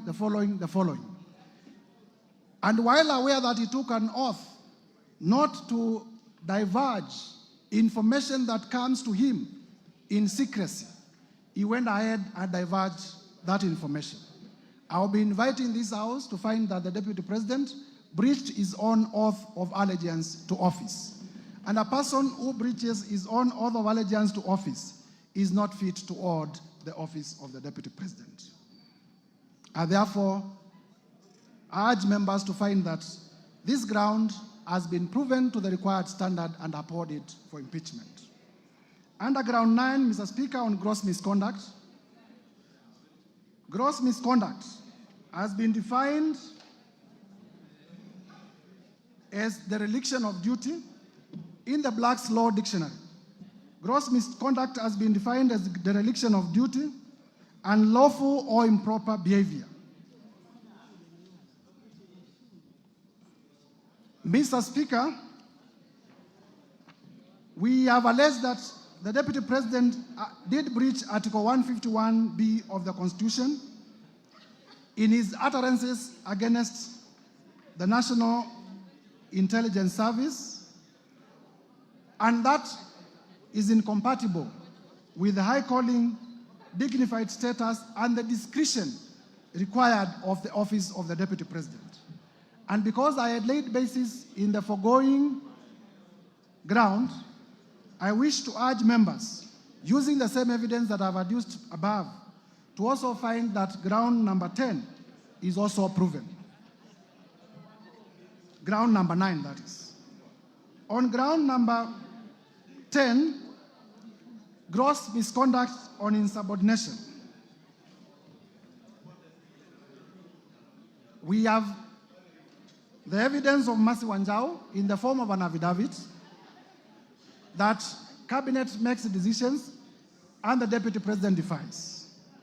I have video clips in Nyanza where the President did direct. In fact, he said it is primitive for people to say that certain sections of the country cannot receive development by virtue of how they voted in the last elections. And then immediately thereafter, the Deputy President repeated his shareholder Kenya government company utterances, directly contradicting the President. In that arrangement, Mr. Speaker, I am submitting that that is insubordination, and the evidence that we have tendered in the interest of time on record is enough to prove that ground, and members should be able to approve that the Deputy President, His Excellency Rigathi Gachagua, has been undermining his boss, has been undermining cabinet, and therefore is guilty of the offense of gross misconduct in terms of insubordination. Mr. Speaker, I come to a very interesting last one, which is that the Deputy President has breached Article 151B and Section 34 of the Leadership and Integrity Act. Mr. Speaker, in my bundle of evidence, I have the affidavit of Dr. Andrew Muller, which I would want displayed. Dr. Andrew Muller, Mr. Speaker, was the acting CEO of the Kenya Medical Supplies Agency. Kenya Medical Supplies Agency, through funding of the Global Fund, did advertise for a tender for purchase of mosquito nets to benefit Kenyans. The tender was worth about 3.7 billion. In this affidavit, Mr. Speaker, Dr. Andrew Muller avers that when he came to KEMSA, and Mr. Speaker, the witness is before the House, but because this is not the trial chamber, we will not lead him in evidence, nor will he be cross-examined, but he's ready to be cross-examined when we go to Senate. He avers that when he was appointed as an acting CEO of KEMSA, and he came to office, he found the tender ongoing, and one day, the Deputy President called him, threatened him, so that he could release a bid bond. In his testimony, he says that a company that was being fronted by the Deputy President, if you allow me just to get where the, because this is important, at page 70 to 76, at page 70 to 76, of my bundle of documents, Dr. Andrew Muller avers that His Excellency Rigathi Gachagua called me from his mobile phone. The number is provided. On my mobile phone number, the number is provided, and pressured me to surrender to his proxy the original bid bond submitted by Sobika Impex for the above tender. He told me that he would send a proxy to collect the original bid bond. He goes further to state that Dr. Ikuno Rigathi, who is a son to Rigathi Gachagua, the Deputy President, called me and sent me a WhatsApp message from his mobile phone number, which is provided, claiming to be acting for and on the instructions of His Excellency Rigathi Gachagua. He asked for Sobika Impex Private Limited's original bid bond for the above tender, which he said His Excellency Rigathi Gachagua was trying to collect from KEMSA. Annexed here to and marked AM1 are the screenshots, and I would like them, they are already displayed on the screen, of those messages. He goes further to aver that Dr. Ikino Rigathi, His Excellency Rigathi Gachagua's son, sent a one Ogora Wilson Okulo of national identity number that to collect the original bid bond submitted by Sobika Impex Limited. He concludes by saying that given the status, power, threats, influence of the people involved in the interference with the investigations and the cover-up of the irregularities surrounding the procurement of treated mosquito nets, I was constrained to surrender the original bid bond to Ogora Wilson Okulo. In short, members, please listen to this. In short, I was caught in a tricky situation, as there was nothing much I could do as a junior government officer against a sitting Deputy President of the Republic of Kenya. Mr. Speaker, this allegation was admitted by none other than the Deputy President yesterday live on his interview or live on television. He did confirm that, yes, he called Dr. Mulo. He also confirmed that he called him in relation to a bid bond. And he did confirm that the company called Sobika, the local representative of Sobika, is a company called Crystal. And the company called Crystal is owned by none other than Rigathi Gachagua and his children. And therefore, there was a direct conflict of interest that the deputy president, that the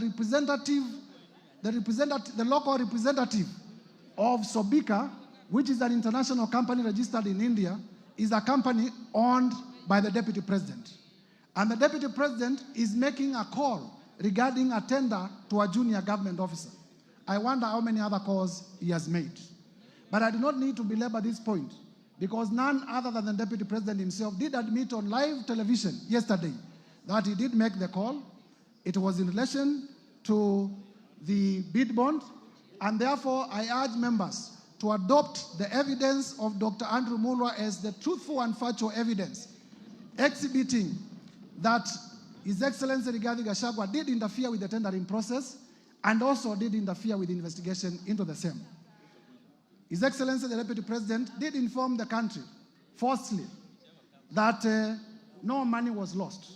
Mr. Speaker, you would know that this tender was funded under the Global Fund.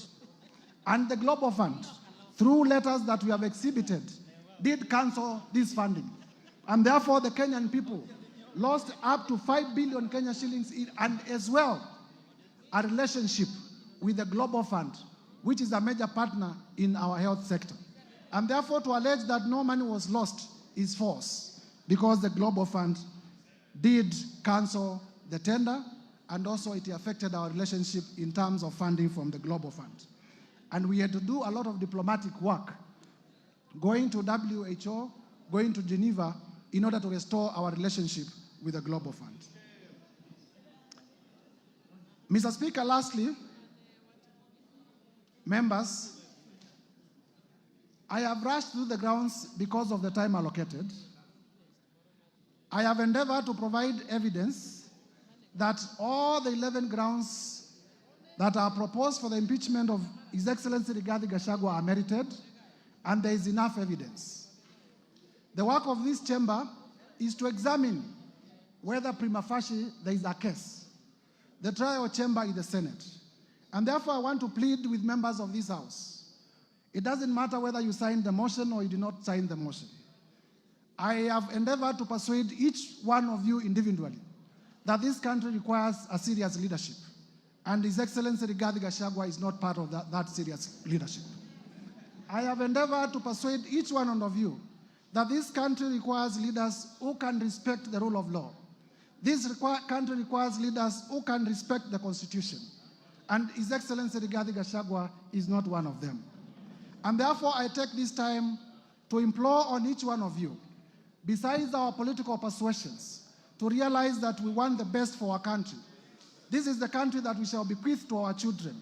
And if the country is destroyed by reckless leaders like His Excellency Rigathi Gachagua, there will be nothing to bequeath our future generations. And therefore, persuade each one of you, please vote with your conscience, put Kenya first above your politics when you come to vote. Lastly, Mr. Speaker, members of Parliament, if you listen carefully to His Excellency Rigathi Gachagua, and I did say at the time of giving my notice of motion, I have nothing against him as a person. But I was perturbed yesterday because His Excellency Rigathi Gachagua did insult members of Parliament. He insulted the intelligence of members of Parliament. There are members here who are senior lawyers. There are members here who are senior accountants. There are members here who are teachers. There are members here who are accountants. There are members, all of us are respected in our societies. The people of Kenya have elected us to exercise a constitutional mandate in this country. But His Excellency Rigathi Gachagua did say that most of the members of Parliament signed the motion without reading it. That is an insult to your intelligence. His Excellency Rigathi Gachagua, in the live interview yesterday, did say that Parliament is a theater of the absurd. In my training as a lawyer, he who insults the jury, he who insults the jury deserves no mercy from the jury. He who insults the jury deserves no mercy from the jury. His Excellency Rigathi Gachagua has insulted you before Kenyans. I urge you to rise up to the occasion. I urge you to rise up to the occasion. Uphold all the 11 grounds. Uphold all the 11 grounds. Uphold all the 11 grounds. Mr. Speaker, there is evidence that I have not gone through. The whole issue of Wamunyoro investments and the land in Embakasi. I have evidence in my bundle of documents that His Excellency Rigathi Gachagua used his office as the Deputy President, called junior officers at the Ministry of Lands, forced them to forge documents to the effect that Wamunyoro Investment had bought the land in Embakasi long even before it had been registered as a company. That land, Mr. Speaker, belongs to a sickly civil servant. It belongs to a father, it belongs to a mother. Mr. Speaker, we must have a Deputy President who is compassionate. I watched the Deputy President yesterday on television displaying impunity and arrogance. He told Kenya, yes, I have said Kenya is a company, Mutadu. He has said that Kenya is a company. Unapologetically, he has said Kenya is a company. Is this the kind of a person you would want to be your Deputy President? Members of Parliament, I do not want to imagine that anything can happen to the sitting president. I do not want to imagine.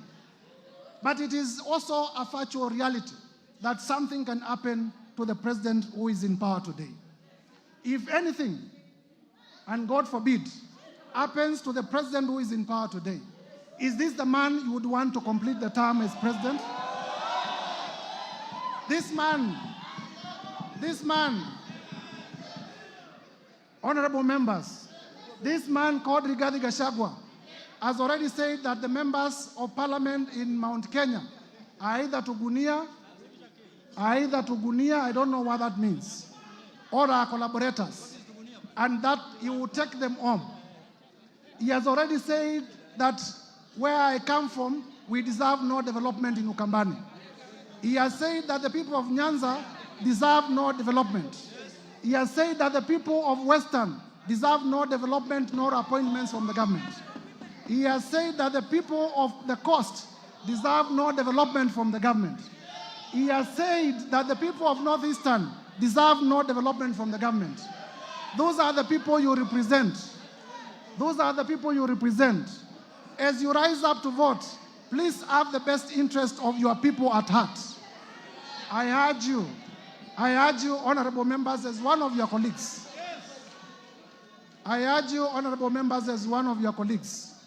When this motion is finally put to vote, please vote to impeach Rigathi Gachagua. Please vote to impeach Rigathi Gachagua on all the grounds. As I conclude, Mr. Speaker,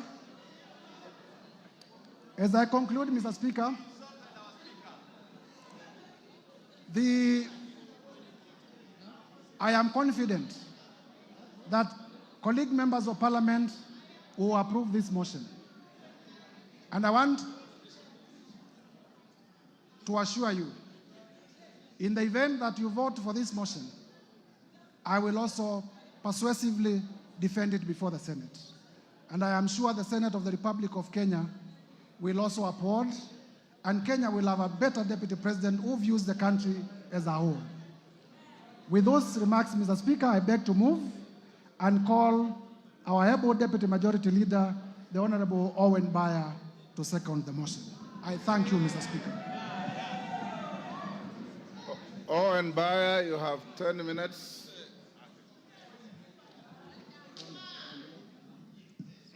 It's okay. Owen Baya, you may proceed. Okay. Thank you very much, Honorable Speaker. Honorable Speaker, I rise to second the special motion for the removal from office by impeachment of His Excellency Rigathi Gachagua, the Deputy President of the Republic of Kenya. Honorable Speaker, in opening, I would like to thank the Honorable Mutuse for the courage and valor in tabling and moving this motion.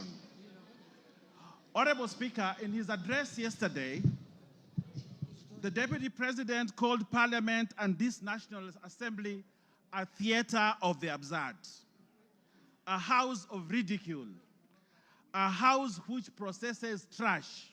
That's what he said about this Parliament. Honorable Speaker, just like the Deputy President, I'm a student of literature, having been taught by the late Wasamba Were and the late Professor Imbuga. In the definition, Honorable Speaker, of the theater of absurd, a theater of absurd is without plot, is directionless, is laced with stupidity, lacks thoughts, lacks coherence of ideas. It is irrational and logical. If you have read the book by Samuel Beckett, you will know that in that book called Waiting for Godot, that he actually said, this Parliament is as good as that literature. Honorable Speaker, I sit in this Parliament and many of you do that. Members, are we a theater of absurd? Members, are we directionless? Members, are we stupid? That's what the Deputy President characterized this Parliament, that we are stupid, we are directionless, and we are people who are very useless to this country. Honorable Speaker, a person of the stature of a Deputy President who can say such things about this chamber does not deserve to continue to become the Deputy President of the Republic. Honorable Speaker, what is the theater of absurd, Honorable Speaker, is when the Deputy President demands that for the 8 million votes, from Mount Kenya, he should be paid 2,000 shillings, translating to 16 billion shillings, so that he can bring peace to this country. Honorable Speaker, that is the theater of absurd. That is the theater of absurd, Honorable Speaker. Honorable Speaker, the Honorable Rigathi Gachagua has committed impeachable offenses as provided in Article 150, 1 and 2. He has grossly violated the Constitution and has committed crimes under national and international law, as has been ably demonstrated by the mover of the motion. Honorable Speaker, looking at the evidence provided by the mover of the motion, Honorable Speaker, that is enough to impeach the Deputy President, and he must stand impeached by the end of the day today. Honorable Speaker, Article 131E of the Constitution says the President is a symbol of national unity. Read together with Article 147(1), that the Deputy President is the principal assistant of the President and shall deputize the President in the execution of the functions of the presidency. Honorable Speaker, for this to happen, there must be harmony at the top, in spite of how they were elected to office.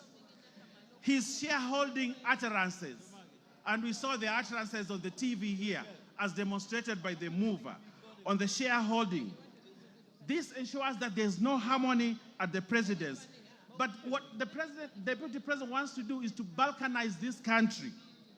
Balkanize the country where, like in George Orwell's Animal Farm, there are other people who are more equal than others. And as a parliament, we must refuse to buy into the theory of the Deputy President, Honorable Speaker. Honorable Speaker, the Deputy President has taken himself and wants to be a tribal king of the Murima, ready to break the country, sow seeds of disunity for his own political gain. And this chamber, today, by the end of the day, we must have no Deputy President who wants to balkanize this country. Honorable Speaker, the office of the Deputy President is a high office as established under Article 130. The authority of his office must be exercised within the provisions of Article 10(2), which anchors the principle of national unity as core. The holder of this office must exercise this article at the highest level ever. Honorable Speaker, as Deputy President, he must be beyond reproach. Like Caesar's wife, Honorable Speaker, like Caesar's wife, he must be above any form of suspicion, beyond reproach.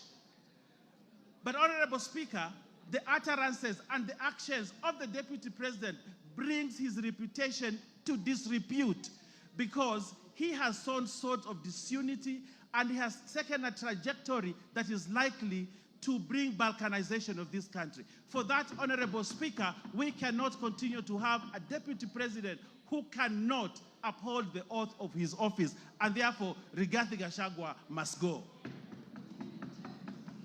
Honorable Speaker, if you look at the story of Pompey, the wife of Julius Caesar, you realize that although she had been accused of sacrilege, but the court acquitted her. But Julius Caesar actually divorced Pompey, not because of what she had been accused of, but because there was suspicion that he could have done something like that. And on that, only on that, Honorable Speaker, as a chamber, as a parliament, we have the authority and right to say this guy has brought himself to disrepute, he has gone below, and he has portrayed himself as a man who cannot be trusted with the position of a Deputy President of the Republic of Kenya. And therefore, Rigathi Gachagua must go. Honorable Speaker, Article 131(2), C and D gives the President and his deputy the responsibility to promote and ensure the unity of the nation and promote respect for the diversity of the people and communities.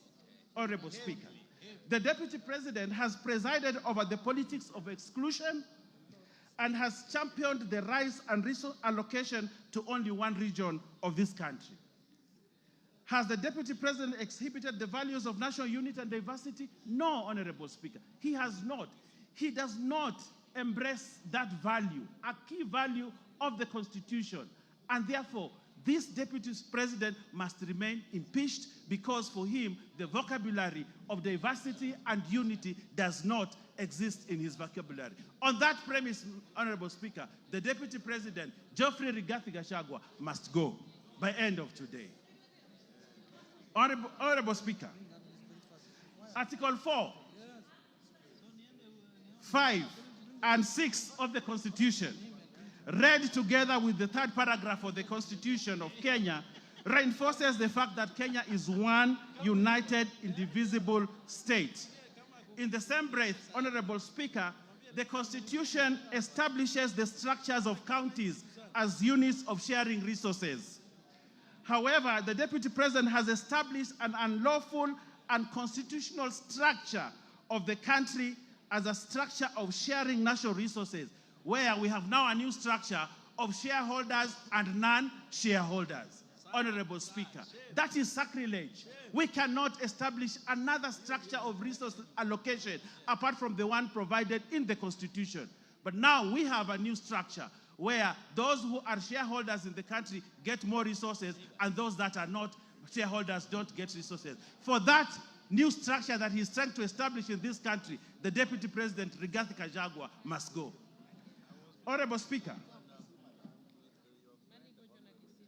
there was a time in this country, Honorable Speaker, if you allow me to say this, and I will ask you to add me a few minutes more to say this, that there was a time in this country when the Deputy Chief Justice, the Honorable Nancy Baraza, was bundled out of office because of impropriety, because of an issue that Kenyans thought was not proper. Nancy Baraza, just pinching the nose of someone. And she was bundled out of office, the high office of the Deputy Chief Justice of this country. That's what happened, Honorable Speaker. Just pinching a nose. And she was bundled out of office.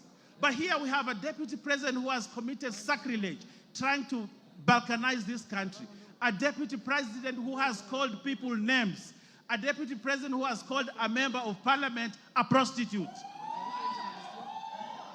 A deputy president who has amassed wealth that cannot be accounted for.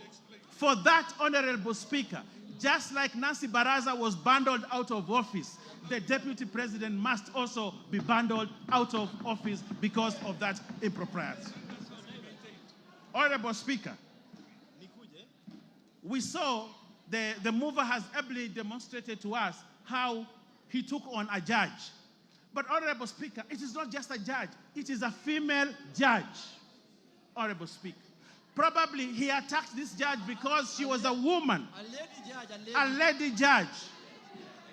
Where is the place of women judges or women in this country if we have a deputy president who has no respect for other female or lady leaders in this country?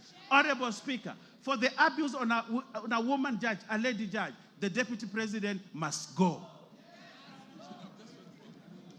Honorable Speaker, I know my time is running out, but I want to say this in closing. Honorable Speaker, I want to say this. When you ever face an impeachment motion, Honorable Speaker, you'd rather have a rich dead brother who you can shield yourself with. We saw what the deputy president tried to do yesterday. But I want to tell him that Kenyans are clever and they read through what he wanted to do yesterday. And they will not buy it. It does not sell. It won't be bought. We know who he is. We know. Give him 1 minute. Finish up. Finish up. Yes, Honorable Speaker. We know what he tried to do yesterday, but we can't buy it, Honorable Speaker, and therefore, Rigathi Gachagua must stand impeached at the end of the day. Honorable Speaker, we are in this boat together. We have one character in this boat called Kenya who is trying to rock it from within. He's trying to break this country. In that event, Honorable Speaker, we have a duty, if we're in that boat, to remove this one person from this boat and toss him into the high seas so that everybody is safe. And that is the duty that we must do today. And I want to convince even those that still have doubts of whether this guy should continue. I want to convince them we are safer as Kenya without Rigathi Gachagua as deputy president of this country. We are safer as a country. The northeastern region is safer. The coast is safer. The Nyanza is safer. And all parts of Kenya are safer. Honorable Speaker, and Kenya is safer without Rigathi Gachagua as deputy president. Mr. Speaker, we do not want Rigathi Gachagua to resign. We want this house, which he has called the House Theatre of Absurd, Honorable Speaker, to impeach him so that he knows that he needs to respect institutions also. Lack of respect of institutions, Honorable Speaker, is sacrilegious for the person of the stature of a deputy president. For that, Honorable Speaker, for not respecting this parliament and the Senate must impeach one Geoffrey Rigathi Gachagua tonight, and we send him home so that he knows his place in this country. For those many remarks, I second, Honorable Speaker, and ask other members to support this question. I thank you, Honorable Speaker. Order, honorable members on their feet, take your seats. Members on their feet, take your seats. Order, members on their feet. Ruth Odinga, take your seat. Order, honorable members, take your seats. Honorable members, I now propose the question, and you'll note that on the order paper, there is the long version of the motion and the abridged version of the motion. So those of you who want to look for details of the longer version, it is there.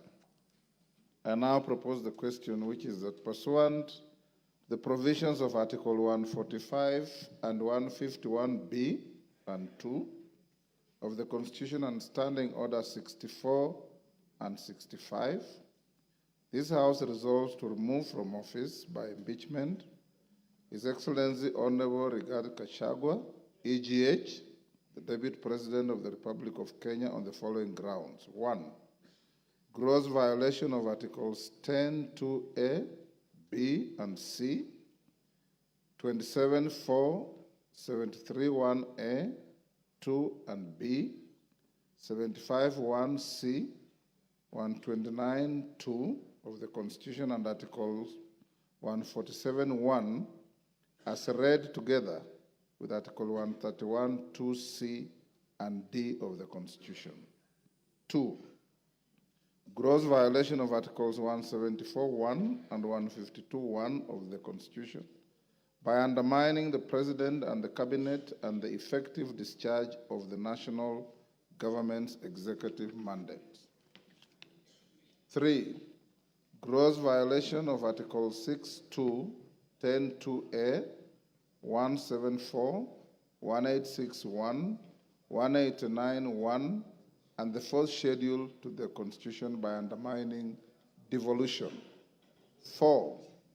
Gross violation of Article 161 of the Constitution on the institutional and decisional independence of judges. 5.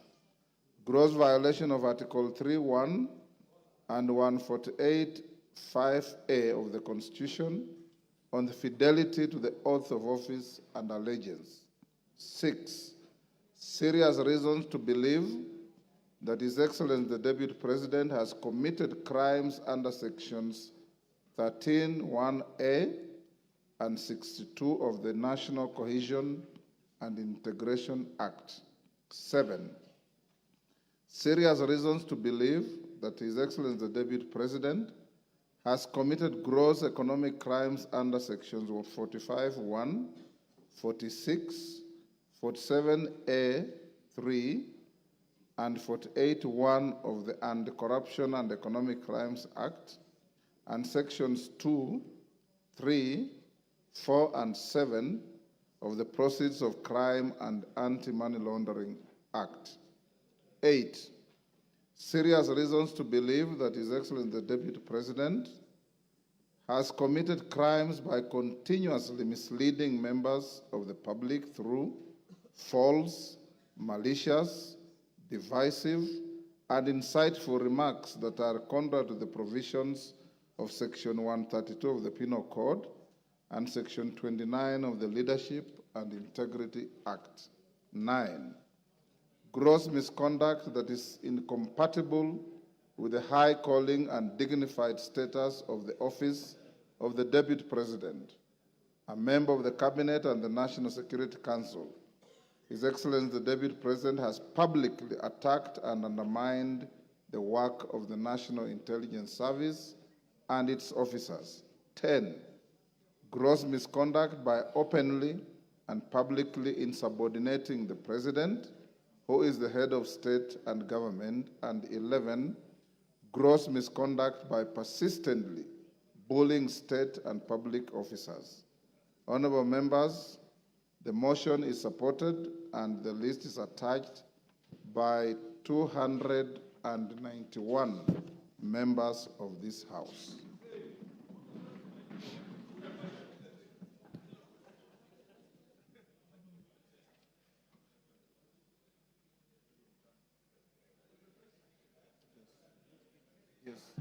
Members, before I open the debate, and public officers. Honorable members, the motion is supported and the list is attached by 291 members of this House.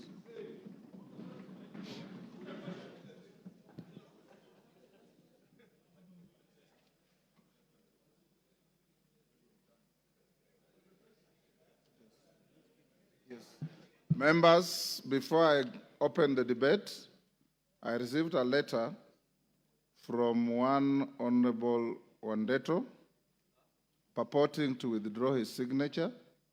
I want to invite the Honorable Member to read the standing orders that are very clear. Once you append your signature to a special motion, once you append your signature on a special motion, You have crossed the Rubicon, and you cannot withdraw that signature. Honorable Otiende Amolo. Thank you, Mr. Speaker. Mr. Speaker, Mr. Speaker, shall I use the dispatch with your permission? Thank you.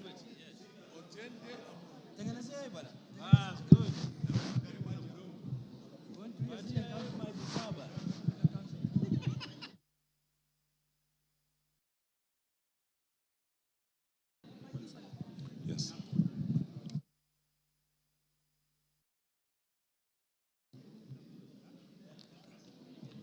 Thank you, Mr. Speaker. Mr. Speaker, this special motion is unprecedented but contemplated by the Constitution, and I support it. Let it be a lesson, Mr. Speaker, that be you ever so high, the Constitution is still above you. Mr. Speaker, some have told me and have told us that this is not our war. But, Mr. Speaker, they do not know that in circumstances of combat, a bystander is at greater risk than a combatant. You must choose your sides. And I've chosen, Mr. Speaker, after listening to the display of jingoism by the Deputy President, after listening to the self-entitlement for 2.5 hours, after listening to the disdain of governance institutions, this parliament and the courts,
But, Mr. Speaker, they do not know that there is nothing wrong with that. It is for good reason that the anti-corruption law they used millions to cast my by trying to mislead on the intent and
is to look at the evidence and see if there's a serious and reasons to believe. Those serious reasons speak to integrity. They speak to impropriety. And if you look at them and then find that there's some impropriety, then ground 7 will have been proved. Ground 7 talks of the issue of acquired property coming to 5.2 billion. What struck me, Mr. Speaker, is that the deputy president took 1.5 hours to explain why he's not corrupt. Of the 2.5 hours, 90 minutes was to explain why he is not corrupt. The very fact that you take 90 minutes to explain you are not corrupt is prima facie evidence of corruption.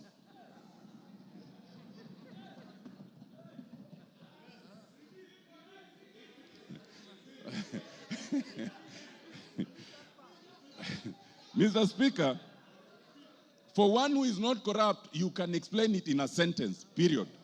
To take 90 minutes is in itself prima facie evidence that there's corruption. Mr. Speaker, on the KEMSA issue, other than their affidavit and their interference, the affidavit, the DP then admits interference. Whoever advised the DP to do that live interview could not have had his interest at heart, but has made our work much the easier. because now there are self-incriminations, confessions, and admissions that we can work with. Mr. Speaker, it is clear from yesterday's presentation that the deputy president can no longer deputize the president. The role of any deputy under the Constitution is to deputize. Mr. Speaker, I crave for just 2 more minutes.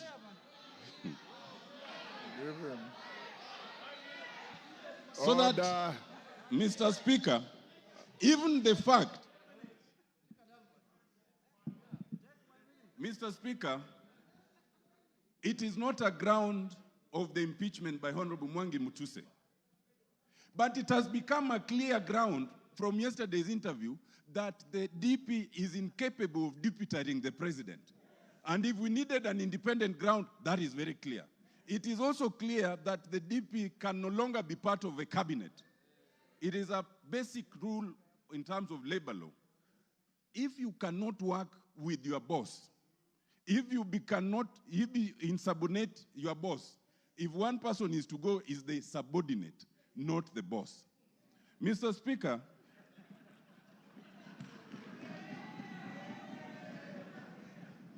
Mr. Speaker, I want to just close by addressing one issue, and it bears address.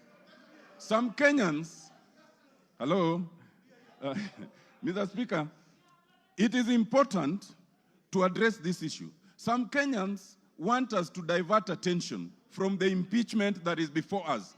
There's only one impeachment motion before us, and it's in respect of the deputy president. Now, some people have said, kufa makanga, kufa dereva. Now, let me explain to you. First of all, when you say kufa dereva, kufa makanga, you must remember that in that bus there are passengers. And those passengers can die if you are reckless. In this case, those passengers are Kenyans. We as parliament must navigate that issue so carefully that the passengers called Kenyans remain safe. Mr. Speaker, that is extremely important. Why? We are in a very unique position where we have a president and a deputy president, but we do not have an IBC. If anything happens right now, as we are going to, if we impeach the deputy president as we want to, as we need to, the position can be filled even without an IBC. But if there is no president and there is no deputy president, only the speaker can act for 60 days. Within those 60 days, there must be an election. We cannot currently have an election because we have no IBC. To have IBC commissioners, you need a president to nominate the board that will select them. Once the board is nominated and they propose a name, then the name must be forwarded again to us, and it's only the president who can nominate them. In other words, if you say kufa dereva, kufa makanga, you want absolute turmoil for all the Kenyans to die in that accident. That would be a very reckless act. Mr. Speaker, I am convinced, having looked at the deputy president, having listened to him, that the deputy president is not remorseful. He is not sorry for any utterances. He is not prepared to change. He is a man who must be saved from himself by impeachment. Thank you, Mr. Speaker. I support.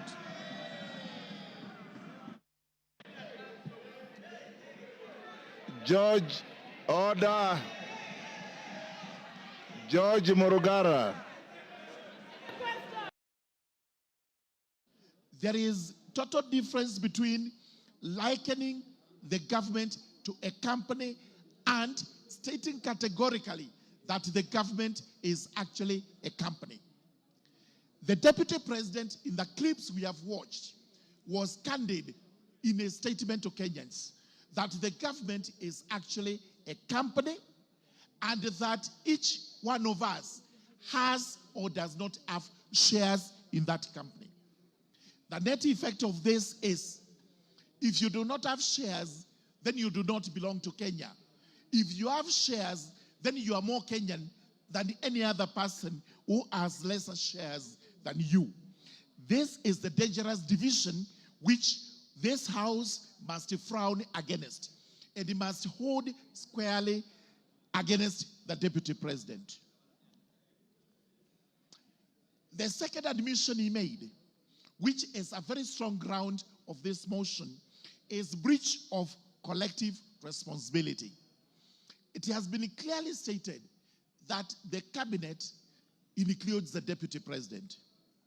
The president is the the deputy president is the principal assistant of the president. Having breached this doctrine of collective responsibility, and he clearly said he did so because he thought, in his view, in his opinion, it was unconstitutional to have decided the way they decided, clearly shows that the deputy president is not able to work with the government in which he is mandated to work with. To have actually failed to assist the president so that you speak contra to what the president says is itself subordination, as we have actually been told. The net effect is that even if the deputy president was actually to survive this impeachment motion, our question is, where would he work? He cannot work with the president because he made another admission that this motion actually has the nod of the president. We have not had any PG, we have had no meetings whatsoever regarding this motion, but he is convinced that the president has a hand in this motion. If that is the case and he survives, who will he work with? Who will be his boss? Number two, he says whatever they do in the cabinet tinkers on the unconstitutionality. If that is what his position is, that the cabinet as it sits today would actually make decisions, which decisions they would have to execute at one time or the other, which are unconstitutional, which cabinet will he work with?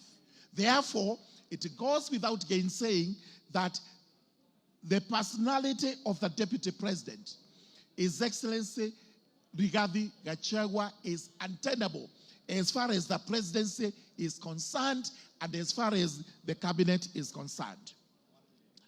1 minute more. There has been an argument regarding the companies, and Honorable Mutuse has read out the companies, which nobody seems to know exactly why these companies were formed. Exactly what was the ulterior motive of forming these companies.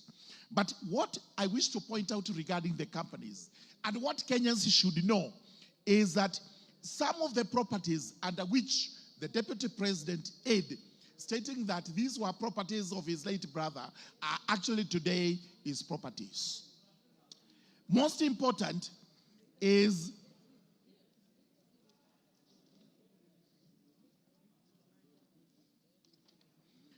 a property known as Kuruwitu Home Resort. This property was actually sold to another company known as Kuruwitu Properties Limited for Kenya shillings 250,000. As such of these companies indicate that Kuruwitu Properties Limited is owned by Vipigo Beach Resort Limited and John Y. Madenge. We therefore have to ask ourselves, who is Vipigo Beach Resort Limited? And CR12 indicates that this company is actually owned in shares by Keith Ekino Rigathi, Kevin Gachagua Rigathi, the estate of the deceased James Nderitu Gachagua. As we were told, these two persons named, Keith and Kevin, are not executors of the estate of the late Nderitu Gachagua.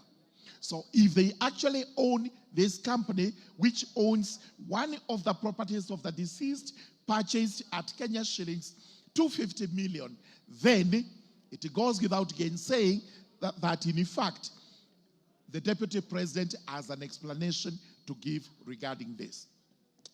Finally, we've been told about the press statement he made in Mombasa, and this is the evidence of insubordination. The country was on fire. The country was burning. The president actually finished or completed giving what measures he would take to restore the country. The deputy president went to Mombasa, where he gave a statement which in itself was inciting to Kenyans, casting aspersions on the government, casting aspersions on our agencies, and at the end of the day, we have also seen him casting aspersions on the judiciary, which is supposed to be an independent institution. What we are required to do as members of parliament is to prove only one ground. The rest of them may fall or may succeed. But I can assure you, out of the 11 grounds, there is cogent evidence that the deputy president has committed acts inconsistent with his office, acts which in themselves warrant this House to impeach him today as we go to the vote. As I conclude, I urge the House, let us look at the bigger picture, which is the bigger picture of Kenya as a country. What we are doing is not to try and appease one person. We are trying to do this so that the country is saved. And we have always asked the question, the second in command who does not work with the first in command and his team, of what use would that person be to the country? With those very many remarks, I do beg to support this motion. Thank you. Mishimbogo.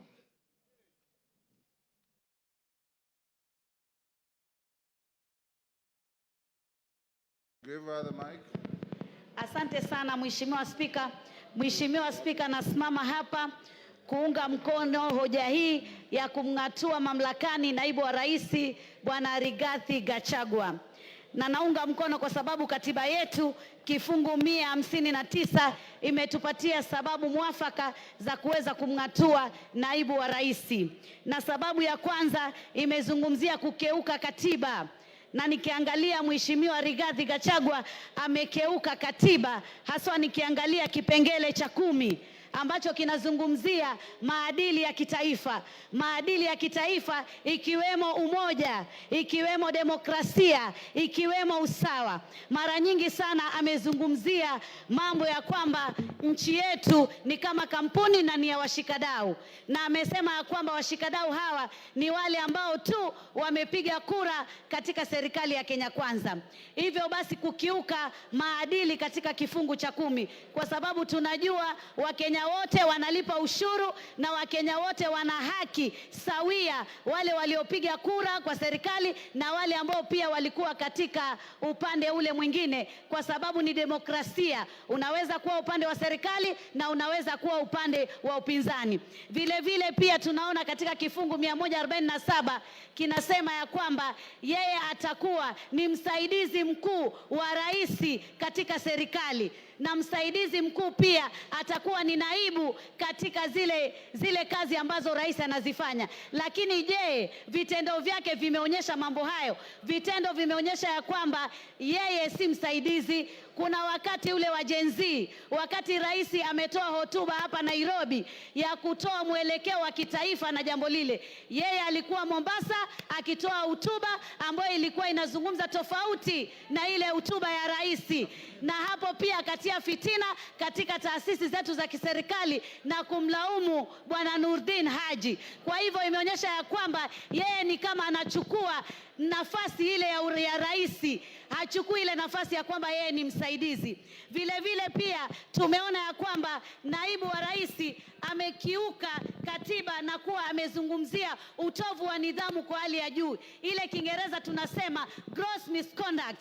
Kwa mfano, aliita mmoja wetu Mheshimiwa Jematia na kumuita malaya. Unapoita mwanamke yoyote malaya, umeita wamama wote wa Kenya malaya. Sisi si malaya, sisi ni kina mama na sisi ni viongozi. Hatuwezi tukakubali naibu wa rais kutuita malaya. Akarudi akasema hawa mama wa Mount Kenya ambao wako na usawa. Mara nyingi sana amezungumzia mambo ya kwamba nchi yetu ni kama kampuni na ni ya washikadau. Na amesema ya kwamba washikadau hawa ni wale ambao tu wamepiga kura katika serikali ya Kenya Kwanza. Hivyo basi kukiuka maadili katika kifungu cha 10, kwa sababu tunajua Wakenya wote wanalipa ushuru na Wakenya wote wana haki sawia, wale waliopiga kura kwa serikali na wale wale ambao pia walikuwa katika upande ule mwingine, kwa sababu ni demokrasia. Unaweza kuwa upande wa serikali na unaweza kuwa upande wa upinzani. Vile vile pia tunaona katika kifungu 147 kinasema ya kwamba yeye atakuwa ni msaidizi mkuu wa rais katika serikali, na msaidizi mkuu pia atakuwa ni naibu katika zile kazi ambazo rais anazifanya. Lakini je, vitendo vyake vimeonyesha mambo hayo? Vitendo vimeonyesha ya kwamba yeye si msaidizi. Kuna wakati ule wa Gen Z, wakati rais ametoa hotuba hapa Nairobi ya kutoa mwelekeo wa kitaifa na jambo lile, yeye alikuwa Mombasa akitoa hotuba ambayo ilikuwa inazungumza tofauti na ile hotuba ya rais, na hapo pia akatia fitina katika taasisi zetu za kiserikali na kumlaumu Bwana Nurdin Haji. Kwa hivyo imeonyesha ya kwamba yeye ni kama anachukua nafasi ile ya rais, hachukui ile nafasi ya kwamba yeye ni msaidizi. Vile vile pia tumeona ya kwamba naibu wa rais amekiuka katiba na kuwa amezungumzia utovu wa nidhamu kwa hali ya juu. Ile Kiingereza tunasema gross misconduct. Kwa mfano, aliita mmoja wetu Mheshimiwa Jematia na kumuita malaya. Unapoita mwanamke yoyote malaya, umeita wamama wote wa Kenya malaya. Sisi si malaya, sisi ni kina mama na sisi ni viongozi. Hatuwezi tukakubali naibu wa rais kutuita malaya. Akarudi akasema hawa wamama wa Mount Kenya ambao wako pamoja na mimi, hawa ni wamama, wote ni wamama wa rais, hawa ni wamama wake. Alikuwa anamaanisha nini? Mheshimiwa Rigathi Gachagua, huna heshima kwa kina mama wa taifa hili la Kenya.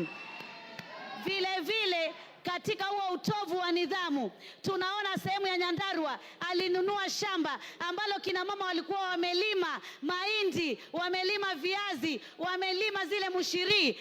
Alimweka pale MCA na wakavuruga hiyo chakula yote.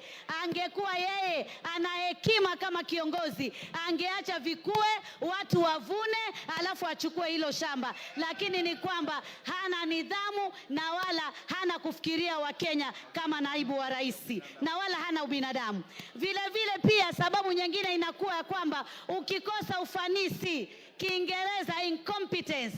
Na mimi nataka niseme alikosa ufanisi kwa sababu alisema anapigana na pombe haramu na anapigana na madawa ya kulevya. Akaja kule Pwani, kazi aliyofanya kubwa ni kutukana viongozi, kusema anajua wanaouza mihadarati, atawataja, atawashika. Aliwashika. Mihadarati iko ama hakuna? Na hii pombe haramu iko Mlima peke yake ama pia iko kule magharibi, iko kule sehemu ya Nyanza na iko hata hapa Nairobi? Tumuulize yeye mamilioni ambayo ameyatumia kwa hiyo kazi yametupatia natija gani? Yamefanya faida gani? Isipokuwa kunyakua ardhi, akiandika kwa jina la mke wake ati atatengeza sehemu za kuweza kunasua vijana kwa jambo hilo. Jambo jingine ni kashfa ya KEMSA. Imezungumziwa vizuri sana vile alivyowezesha watoto wake na makampuni yake na kuiba pesa zile katika kashfa hiyo. Hatuwezi kuwa na naibu wa rais ambaye juzi na jana alikuwa milioni 800, yani kama mali yake. Hivi karibuni ati ni bilioni 5.2. Kwa muda mchache tu pesa hizo umezipata wapi? Pia umedhulumu bibi wawili wa marehemu ndugu yako aliyekuwa gavana wa Nyeri. Utakuwaje upewe flati 10 na wao wapewe 5 na ni wawili na kuna na watoto? Jamani, ni sheria gani? Tunao sheria ile ya Kiingereza.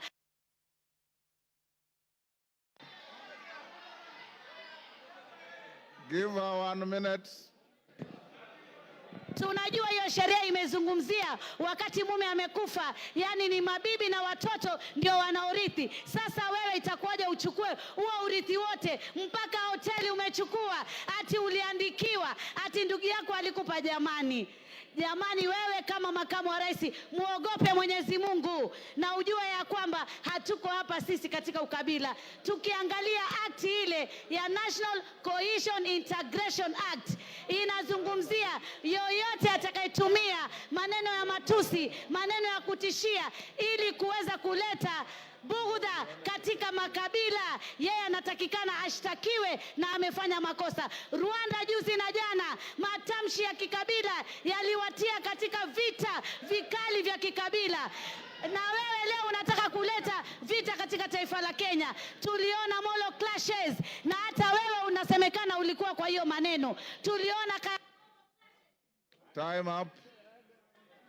Time up, Mishi. Faith Gitau.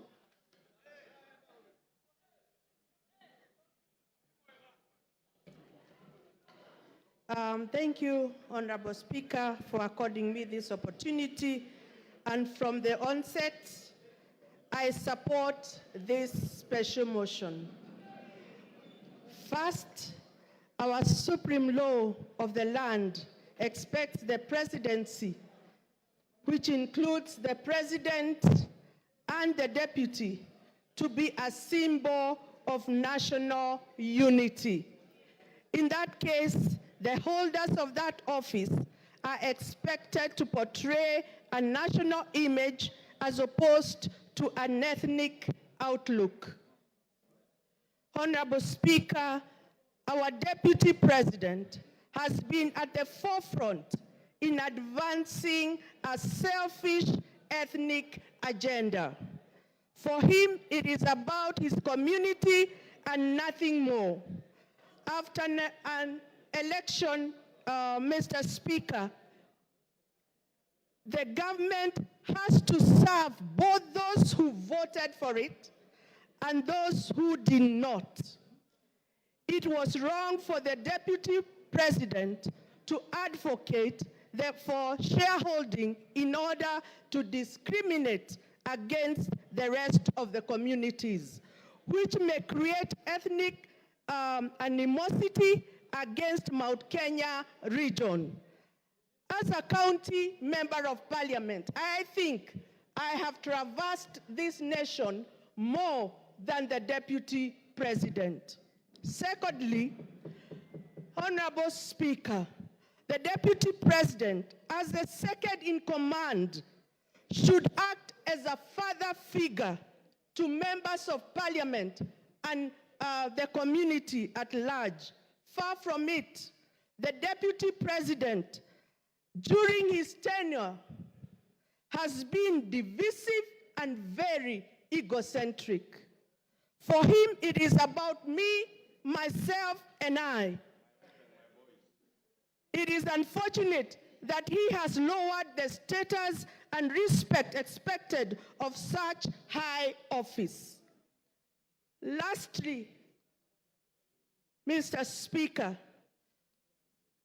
when we went to the people urging them to elect this government, we gave them an undertaking that women must be respected.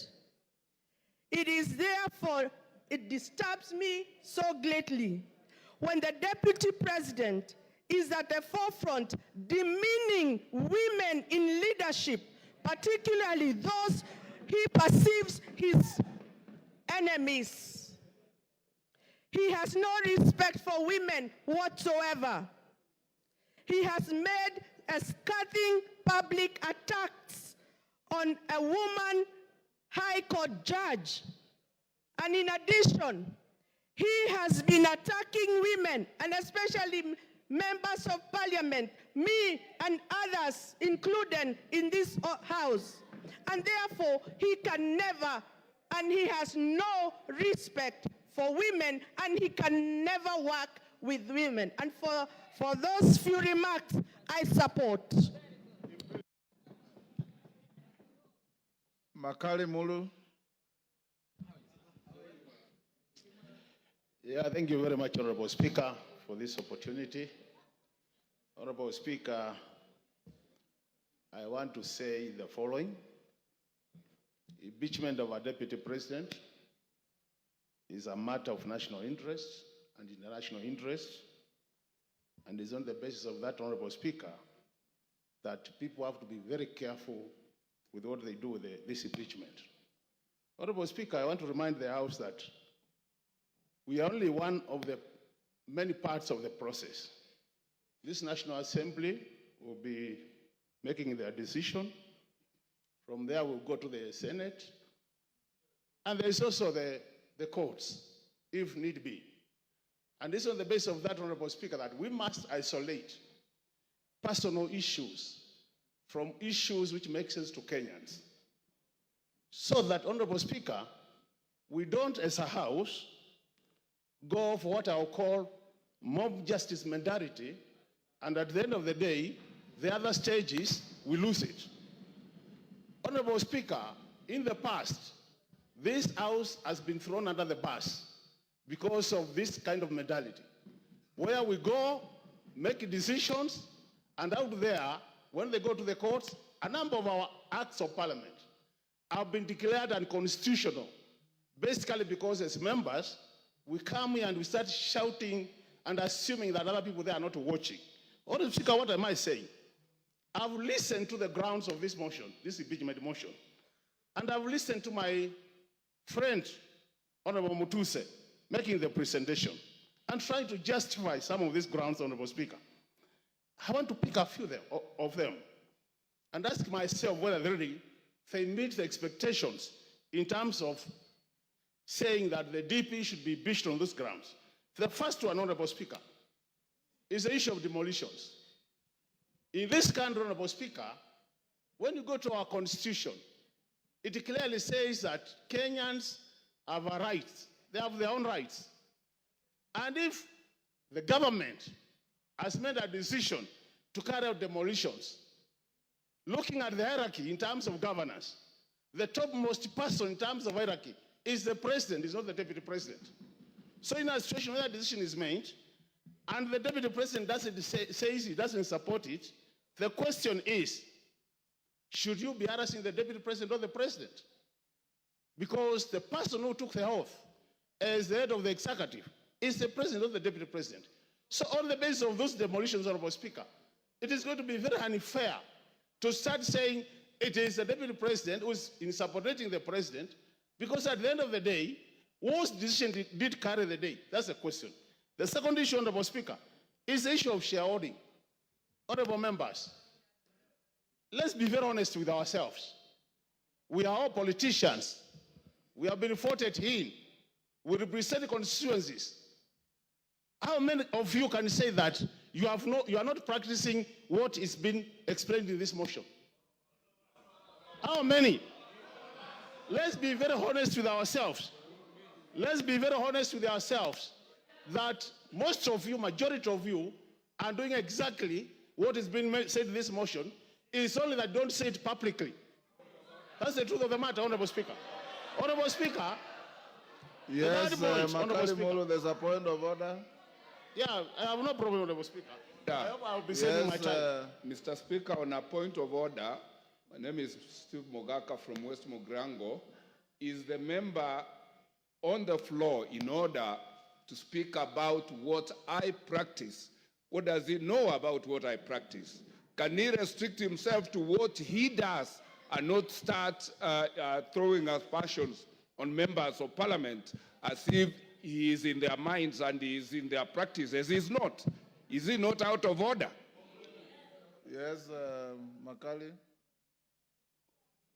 Honorable Speaker, I really don't see any point of order there. I ignore and proceed. Honorable Speaker, the issue of the judicial officer who is being accused as one of the grounds for this.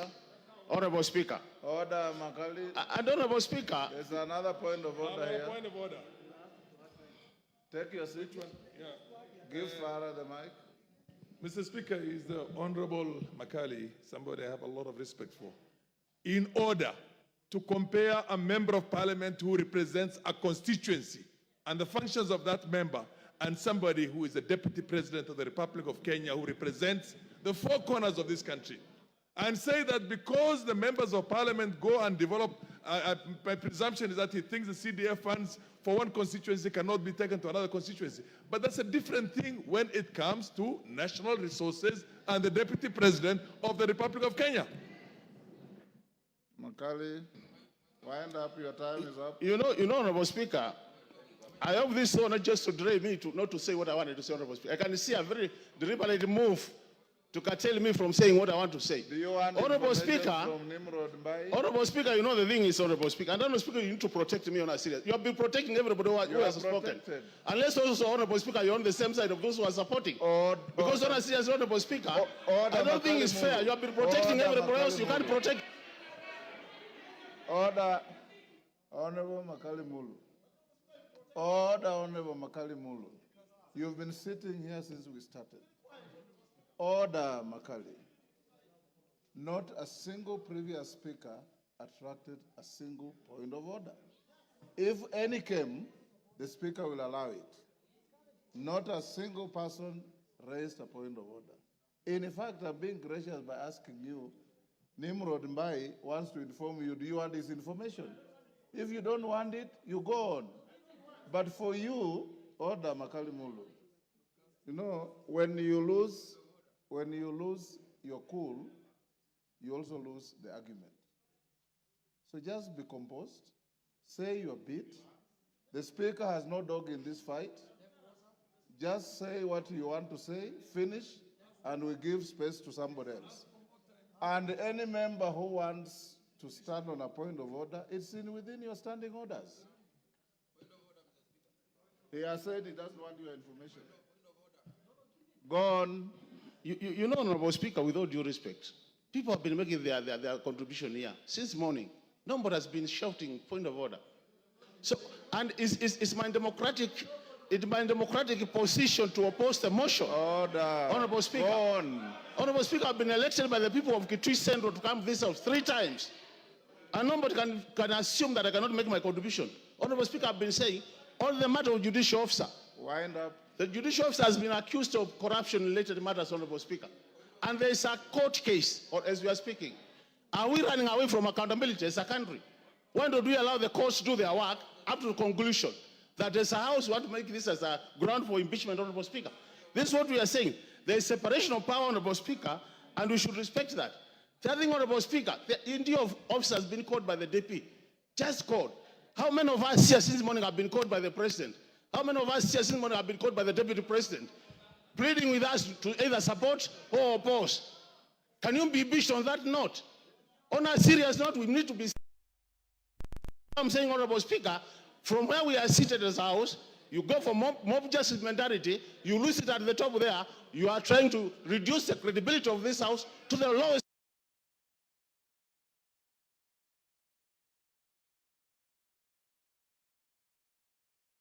grounds for opposition of this motion. Is it a situation where a thief has been sent to court to catch another thief? This is a situation. Honorable Speaker, this country has much more serious issues than what we are discussing. Mike Trice. Your time is up. Order. I will now order. Take your seat. Order. Robert Mbai. Mbui. Order, Robert Mbui. Give him 1 minute to finish. Yeah, Honorable Speaker. So I was saying, Honorable Speaker, Kenyans have said that Kitui Central in particular has said, kufa makanga, kufa ndereva, kufa mechanic. Because Kenyans are more serious issues. And when they die, we want a new renewal of this country, Honorable Speaker. This idea of mob justice, we are not going to allow it in this country. Kenyans have more serious things. I oppose, Honorable Speaker. Millie Odhiambo to speak to the public participation report.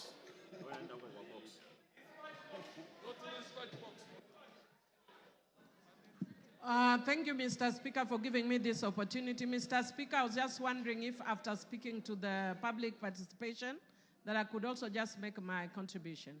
You have 15 minutes within which you have to speak to all those. Okay, thank you, Mr. Speaker. Mr. Speaker, I'll try. Mr. Speaker, earlier on in the morning, I had tabled before the House. I am, is it vertically challenged? You are loud enough. Go on. Thank you, Mr. Speaker. Mr. Speaker, I was indicating that earlier in the morning I had presented a report of a public participation on the proposed removal from office by impeachment of His Excellency Rigathi Gachagua, EGH, the Deputy President of the Republic of Kenya. Honorable Speaker, this is following the notice of a special motion by Honorable Mwengi Mutuse and in line with Article 1182 of the Constitution. Mr. Speaker, consequently, the House Business Committee approved a public participation program across all 290 constituencies, and I present on behalf of the House Business Committee. Mr. Speaker, I'll speak to the issue of the legal framework of public participation. And Mr. Speaker, Article 10.2 of the Constitution provides for the participation of the people as one of the national values and principles of governance. Mr. Speaker,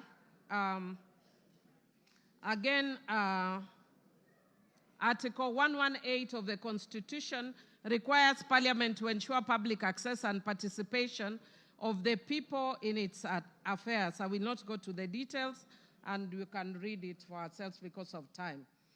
Mr. Speaker, I wish to note on my own behalf that in quasi-judicial proceedings like this, public participation is not really necessary, even though the courts are pronounced that they are. In my view, they are not actually necessary in a quasi-judicial processes like this, because, Mr. Speaker, it's almost like saying that the judiciary needs public participation in making their decision. Having said that, Mr. Speaker, I also want to speak to the issue of timelines. And, Mr. Speaker, Parliament has spoken very clearly on the issue of timelines under Standing Order 64.2. And in summary, Mr. Speaker, I would want to say, if you read the standing order, that there are very strict timelines for a process or a motion like this. And, Mr. Speaker, in setting the period, the National Assembly was guided by the need to preserve the overarching constitutional principle of acting without unreasonable delay. The special motion for removal from office by impeachment of the Deputy President was therefore processed in accordance with the timeline set out under Standing Order 64. Mr. Speaker, in buttressing the necessity for expedited consideration of special motions, previous speakers of the National Assembly of Kenya expressed themselves on the question of timelines for considering special motions by the House when the special motions were filed proposing the removal by impeachment of the then cabinet secretaries, Honorable Anne Waiguru, Honorable James Macharia, Honorable Kaimenyi, and more recently, Honorable Mithika Linturi. In all the foregoing instances, the Speaker emphasized the need to dispose of a special motion as soon as is practicable to remove the anxiety of hangman's noose from the neck of a state officer proposed for impeachment. Mr. Speaker, you have seen the level of anxiety that the Deputy President has undergone, and indeed when he was actually giving the press statement yesterday, he was almost in tears. And that is why the House hastens the process so that the emotional turmoil is lessened having gone through this process, Mr. Speaker. Mr. Speaker, the Clerk of the National Assembly published advertisements on the 2nd, 3rd, and 4th of October and invited written submissions via hand delivery, post, or email until the 5th of October 2024. Mr. Speaker, all these were also advertised on the 4th of October and extended to the 5th in each constituency. To assist in this exercise, a public view template was made available to the public in both English and Kiswahili to guide submissions.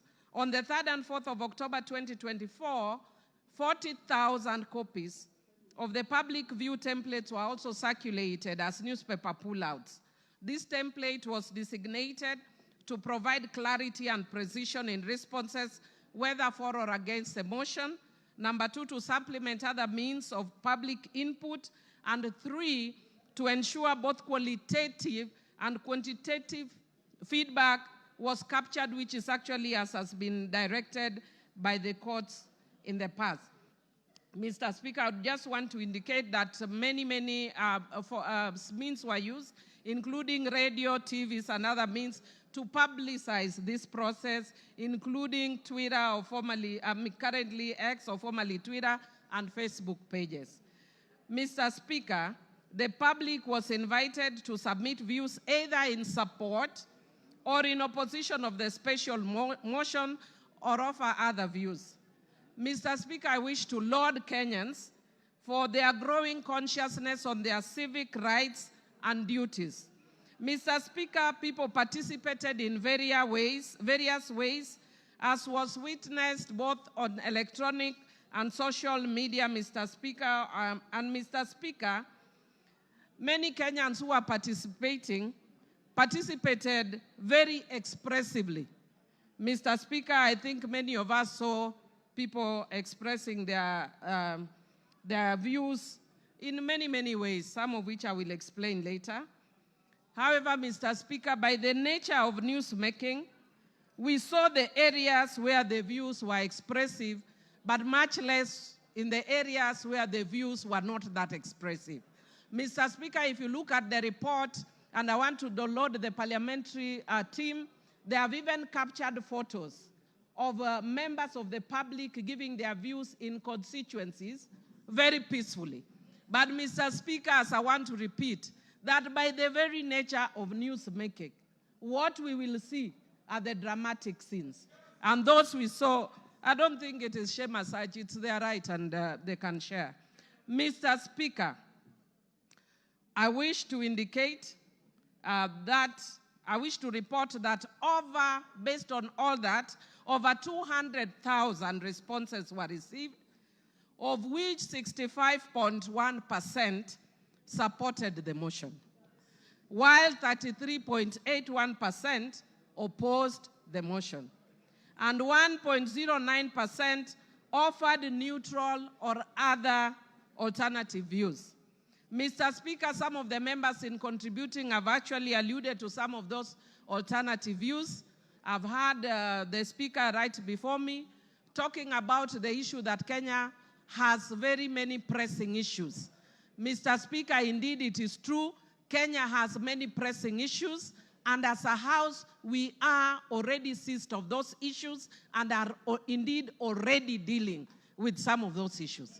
One of those issues that the Parliament has raised is the issue of education, the education system, and we have called the CS for Education more than 2 times to deal with that issue.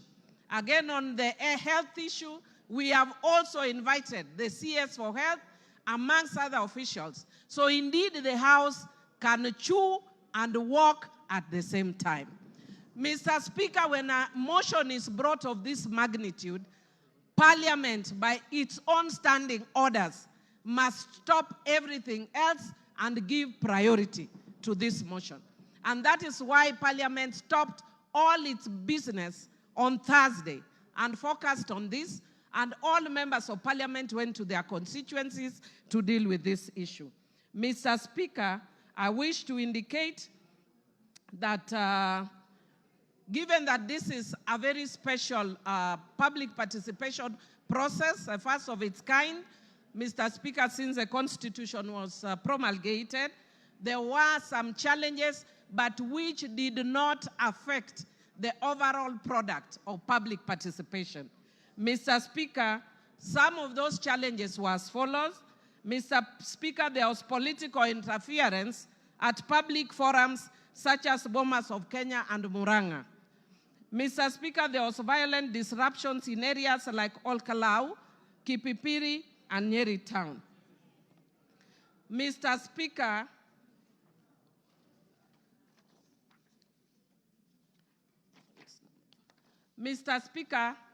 there was incomplete or unclear submission, including forms without identifying information or contradictory responses.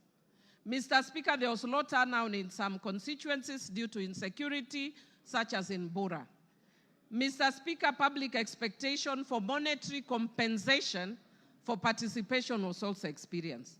Mr. Speaker, there was late submission of forms and memorandum in some instances. There were threats of violence towards officers and inappropriate language in some email submissions. And Mr. Speaker, there was pressure from some constituencies such as Olkalau and Kipipiri for officers to declare results prematurely. On the whole, Mr. Speaker, most places in the country went on uninterrupted. And the results that I just indicated to you, Mr. Speaker, are based on that. Mr. Speaker, because of time, and I would like other members to speak, I would want to invite members to look at the report that has been tabled by the House Business Committee. Mr. Speaker, I'll just speak very briefly on my own account. Mr. Speaker, I wish to indicate on my own account as a member of Suba North constituency that what we are going through post-2010 constitution, I want to agree with the honorable member that has spoken and said that it's a very important process, because indeed it is. Mr. Speaker, it is a defining moment constitutionally and a first of its kind since 2010. It is both a legal and a political process. Mr. Speaker, the Supreme Court in the Sonko's case confirmed that impeachment is not just about civil liability or criminal culpability, but it's about accountability, political governance, as well as policy and political responsibility. Mr. Speaker, I'll speak very briefly to that in the end, but I want to speak to the issue of grounds. I'll be very brief, Mr. Speaker. Mr. Speaker, there are 3 grounds that have been given under Article 150 of the Constitution. Mr. Speaker, I want to speak to the issue, the 3rd ground, which is gross misconduct.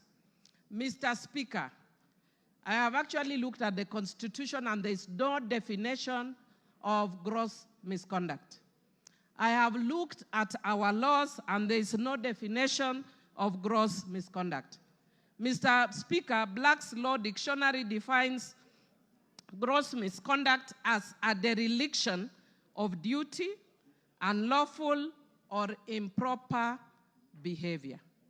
Mr. Speaker, on that account alone, virtually every ground that has been stipulated here would amount to gross misconduct. Mr. Speaker, speaking as a governance expert, perhaps it's one of the areas we may want to change in future in the Constitution. Because I was saddened when Nancy Baraza was removed from office for just touching somebody's nose. Only. Even pinching. Yeah? Touching somebody's nose. So, Mr. Speaker, what I would like to say, Mr. Speaker, is based on these grounds, it is easy to impeach. Mr. Speaker, if you just had me 1 minute, please. Mr. Speaker. Okay, you have 1.5. Thank you, Mr. Speaker. Mr. Speaker, I would just want to say that I've been by nature, I know I'm a very tough person, but by very nature, I'm also very empathetic. And I've been sympathizing a lot with the Deputy Speaker, especially, Deputy President, sorry, especially when he prays, because I'm also a prayerful person. But Mr. Speaker, I would want the Deputy Speaker to learn from this. Deputy President. Sorry, Deputy President. Sorry, I don't know why I keep going to Honorable Gladys. Mr. Speaker, in my book, which I've just released, Rigo Beriged, Principle 9, the power of words, taming the tongue. Mr. Speaker, if the Deputy President had been quiet, he would have carried many people in this house. But he did not tame the tongue. And every time he spoke, he's just showing further and further division of the country. And I feel sad as a country that many people, even my friends, because I have many friends in Central Kenya, who are calling me, are not calling me from a governance perspective. They are telling me, please save us Mount Kenya.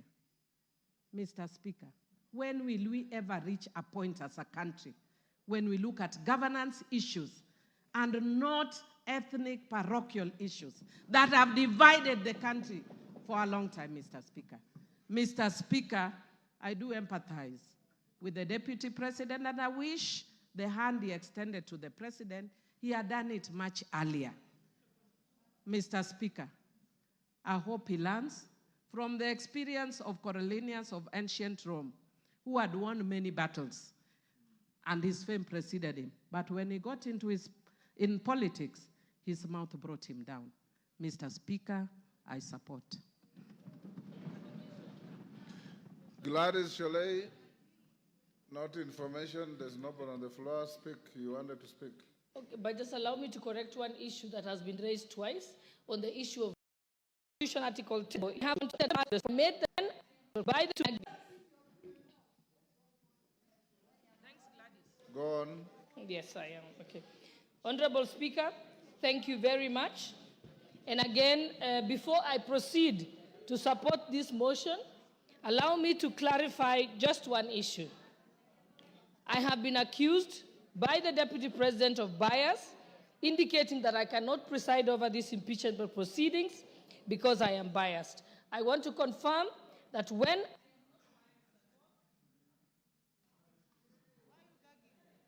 Okay, thank you. I want to confirm that I'm not biased at all. When I made the statements that I did make, I made them as Member of Parliament for Uasin Gishu County and not as a Deputy Speaker sitting on the Speaker's chair. You can only accuse me of bias if I make those statements from the Speaker's chair. I am first a Member of Parliament before I am Deputy Speaker. If the law contemplated a situation where I am gagged as Deputy Speaker, I would have been expected then by that law to resign like the substantive Speaker does in that case. And therefore now I want to proceed to go on to support the motion, speaking as an ordinary member of Uasin Gishu County and not as Deputy Speaker. I have a few points to point out. The Deputy President has been engaged in various conducts that meet the threshold for impeachment. One, on numerous occasions, he has insisted that Kenya is a company of shares, and this is contrary to the Constitution, Article 10, and also our national values. I also want to bring attention of the House that he has contravened his oath of allegiance. When he took his oath of allegiance, he says, in full realization of the high calling, I assume as Deputy President of the Republic of Kenya, I swear and affirm that I will be faithful and bear true allegiance to the Republic of Kenya. The oath of allegiance does not mention Murima, it does not mention Mount Kenya. He bears allegiance to the Republic of Kenya, not to his wife and not to his sons. So he has gone against his oath of allegiance. I also want to go on to refer to the press conference that the Deputy President held in Mombasa on the 25th of June, 2024. In that particular press statement, he distanced himself from the Finance Bill 2024. As a member of cabinet, in his position as Deputy President, he is collectively responsible for all the decisions that are made in cabinet, and therefore, in distancing himself, he violated Article 153 of the Constitution. The Finance Bill, as we know, is the overarching legislative document that underpins the revenue-raising measures for the executive in order to achieve its programs. If the Deputy President did not agree with the decision of Cabinet on the Finance Bill, he ought to have held his peace and his tongue or resigned as a member of the Cabinet. There is no two ways about it. And furthermore, by the mere fact of holding a presser at a time when the country was in crisis, when the President has addressed the nation, he went on to have his own one-man show of a presser. That is the greatest definition of gross misconduct. It is pure insubordination. No one can do that. It is unthinkable for a principal assistant to contradict the principle. If you want to contradict the principle, you resign your position and go and contradict them from outside. Thirdly, the deputy president also distanced himself from the activities of the Nairobi Rivers Commission and claims that the activities were undertaken contrary to the law. The work of the commission was again endorsed by cabinet. The government followed laid down laws regarding eviction and resettlement of members of the public. The deputy president knows that this has been a crisis in this country and in contravention of the laws by having people living by the riparian zone. And in this year, people had actually died. And in order to prevent further deaths in future, cabinet in its wisdom decided to relocate the members of the public. And again, he again failed to take collective responsibility with cabinet, did not resign, but went on to countermand the decisions that had been made in cabinet. Furthermore, he has taken an oath of secrecy and therefore cannot publicly divulge what was decided in cabinet. Again, there he has contravened the law. 4, during the press conference in Mombasa on the 25th of June 2024, the deputy president accused the Director General of NIS of providing faulty intelligence and firing some senior officers. As a state officer, and most importantly, as a member of the National Security Council. Under Article 240, the members of the National Security Council, at Clause 2B, the deputy president is a member. He then cannot discuss intelligence briefs that come to his knowledge during the proceedings of the National Security Council. Again, with that, he has gone against the Official Secrets Act and his oath of secrecy.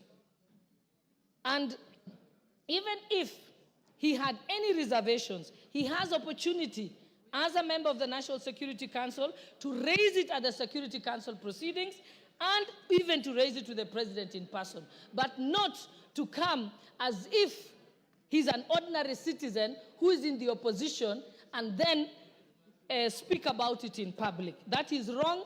In fact, it is juvenile. It reveals him as a person who is unhinged and cannot control their tongue.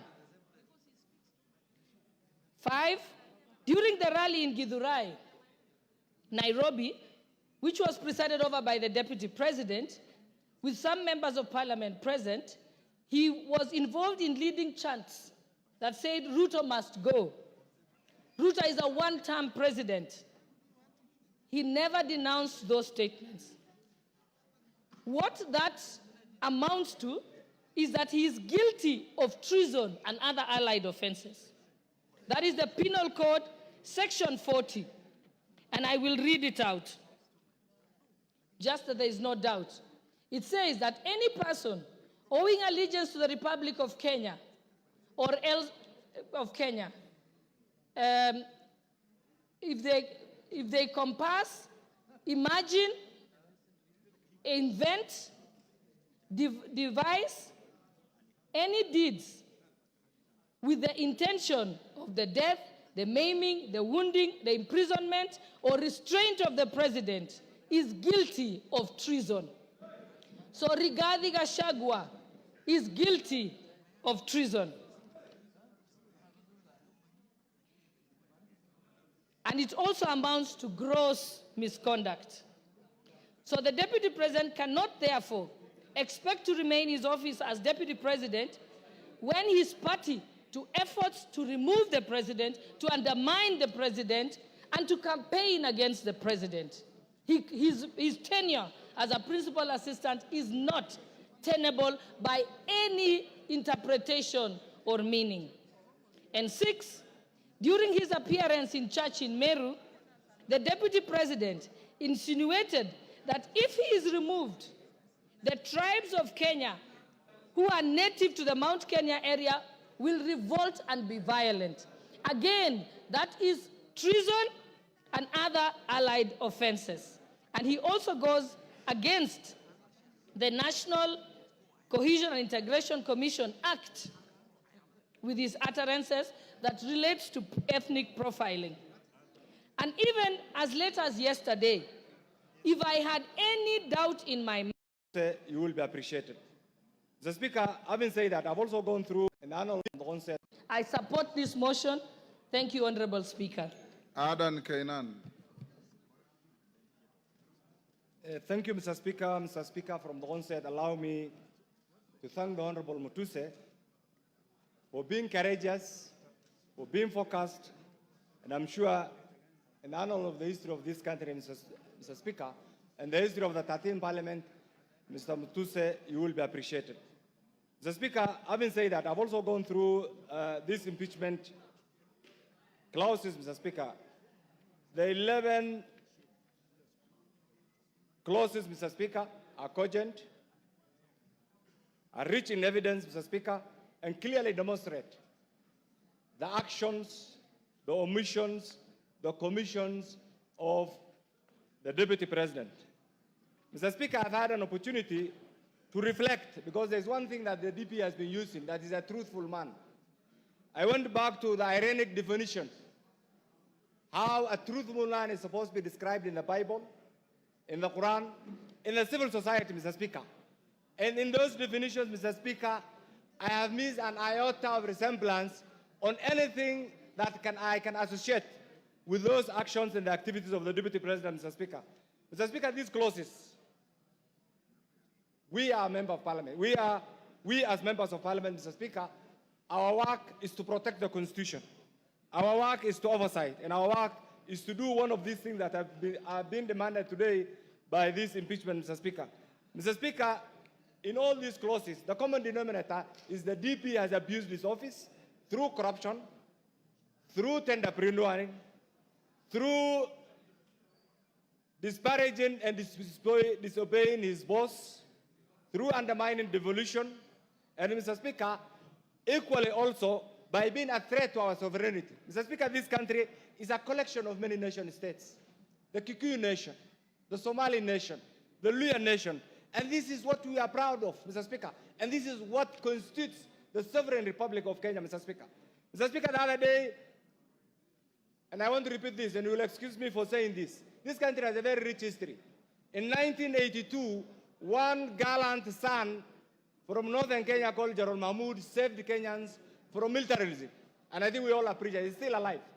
Mr. Speaker, in 2007, another general by the name General Muhammad Ali saved the Kenyans from the effects of the socio-political turmoil of 2007. And Mr. Speaker, the post-election violence.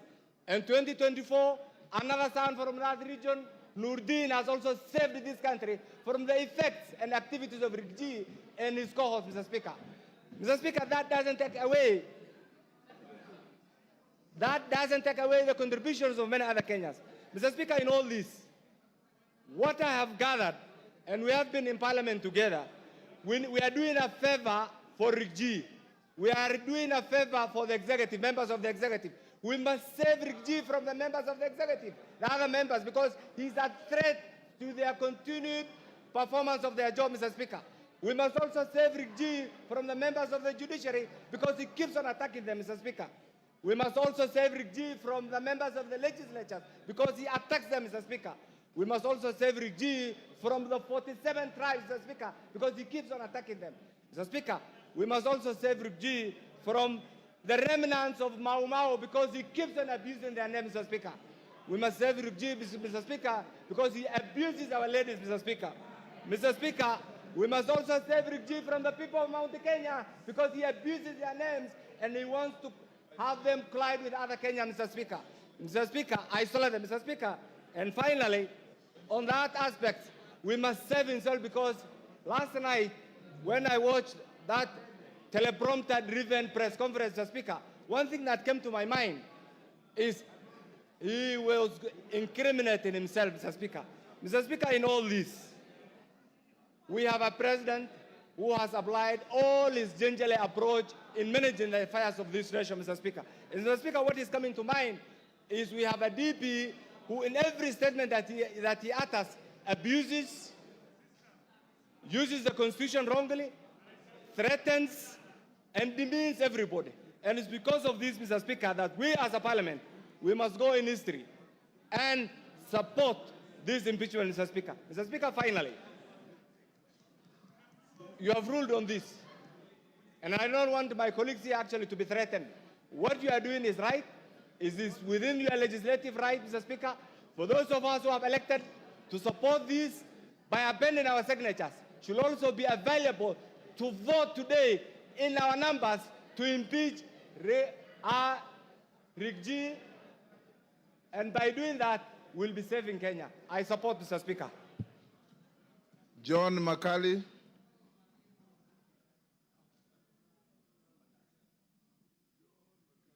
John Makali. Give me the mic. For the opportunity you've granted me to also weigh in on this motion. Honorable Speaker, we are facing a constitutional moment where our constitution is being tested. At the outset, let me state that I have nothing as against the Deputy President or where he comes from. But Honorable Speaker, the Deputy President is not an ordinary person. The Deputy President is actually the second in command in our nation. Before he assumes office, Article 74 of the Constitution requires him to take an oath of office. And Honorable Speaker, I've looked at the oath of office of the Deputy President. It requires him to be faithful to the Republic, to give counsel and advice to the President without fear or favor. Equally, the Deputy President is a ranking state officer, and Article 74 of the Constitution requires, Article 75 of the Constitution requires that in the conduct of a state officer, he needs to bring honor and dignity to this office he holds. Honorable Speaker, looking at the grounds that have been availed, I want to state here categorically, Honorable Speaker, that the Deputy President has violated the Constitution and his oath of office. Why do I say that, Honorable Speaker? One, the Constitution of Kenya, which the people of Kenya gave to themselves, requires that Kenya is a unitary state, regardless of the regions it has. Equally, Article 10 of the Constitution puts national unity, patriotism, as a key component of our national values in the discharge of our duties. Several other times, and I want to speak to this very clearly, Honorable Speaker, when the Deputy President, the truthful man he says he is, attended a church service in Bungoma, and we actually requested that we had several other problems which needed to be handled, specifically blocked road programs, employment opportunities. The Deputy President, the truthful man that he is, told us on our faces that according to the votes which we got, whatever we had gotten was enough and we had no duty to keep on asking for more projects. That is the Deputy President who is supposed to be the principal assistant to the President and who is supposed to portray national unity. Equally, Honorable Speaker, the Deputy President yesterday clearly said that the government that we have now, the Kenya Kwanza government, is a government of shareholders. Because he said the government was formed because of shareholding agreements. Once you become a Deputy President, you are the face of national unity. He cannot really keep invoking the promises which were made, the agreements which were made prior to the government being formed. What will happen to those other countries, other areas which are not part and parcel of those particular agreements that were alleged to have been made? Equally, Honorable Speaker, the Deputy President has committed an offense, or is reasonably expected to have committed an offense. When he was asked in his visits which he makes throughout the country, he stated that he visited Keyo Marakwet, he visited other parts of the country, and he has been given animals. And those animals, he has kept them at his home, and he now has a herd. Article 76 of the Constitution clearly indicates that when you receive a gift or a donation, you are supposed to donate it back to the Republic. You don't keep it up as your reward at home. So looking at this, Honorable Speaker, the Deputy President of the Republic of Kenya has committed a corruption offense for which he needs to go home. Honorable Speaker, the Deputy President of the Republic of Kenya is supposed to be above board. He is supposed to be the number 2 citizen who needs to preach national unity. He is supposed to be the president in waiting. He is supposed to be actually the president in waiting, so that if anything happens, he is supposed to take over the reins of the country. Honorable Speaker, if we look at the utterances that have been made by the Deputy President, let us look at the KEMSA case.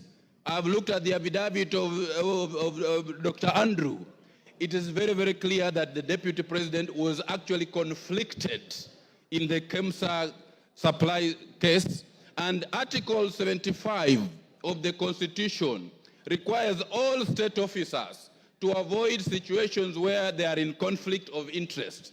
And in leading this, the Deputy President should be at the forefront of avoiding situations where he falls in a situation where there's a conflict of interest.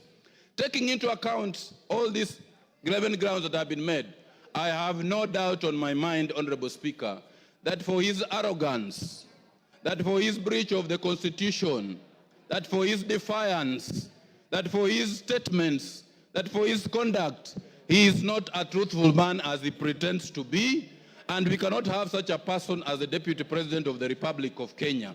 It is high time, Honorable Speaker, that we now seize the dragon of tribalism, we now seize the dragon of ethnicity, we now seize the dragon of regionalism and slay it and get our nation moving forward.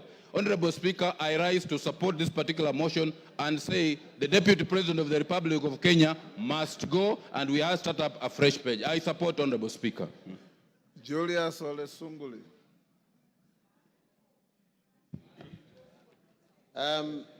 Mr. Speaker, I come from an older period, being a member of KANU, and having served in the KANU government. And I find some things rather difficult to understand. Because, Mr. Speaker, this position of Deputy President is a new one. It came in 2010. The position of Vice President had very, very good gentlemen. I still recall the way the office was occupied by the Honorable, unfortunately late, George Saitoti, Kijana wa Malwa, and indeed, the fine gentleman that we have in politics now, Honorable Kalonzo Musyoka. Those people, Mr. Speaker, understood their job. If I were to stand today and accuse the Honorable Rigathi Gachagua, I would accuse him of only one thing. He does not get it. This particular job, he does not know the job description of a deputy president. For one, Mr. Speaker, the Constitution of Kenya says that there shall be a president. And then that president will be assisted by a deputy president. Now, assisted by a deputy president. That means, Mr. Speaker, that our Constitution foresees a situation where we have one driver and one makanga. And one is not trying to do the job of the other. Now, how did we get into a situation, Mr. Speaker, where we now have two bosses in the country? We have the president who is the boss, and we have the deputy president who says he's also the boss. Now, if there is something that we have to do in this house is to resolve that dispute. The country cannot run when we have... Give Wamchomba the mic. Yes, Mheshimiwa. Mr. Speaker, I rise on a point of order to just ask whether the word makanga is parliamentary. I just need a clarification. The word makanga, whether it is parliamentary language. Is the member in order to use that kind of language today? Honorable Wamchomba. Order. Yes, Millie. Yes, Millie. I don't know if Honorable Sunkuli has allowed me to inform you. Yes. Yes, Mr. Speaker, I just wanted to inform Honorable Sunkuli that you can use those words so long as you put in inverted commas, because you are reporting. So when it is reported, like in the case where people are talking Kufa Makanga, Kufa Dereva. Mr. Speaker, I even wanted to speak to it by saying that it is actually people saying that are crucifying the DP. By saying he should Kufa,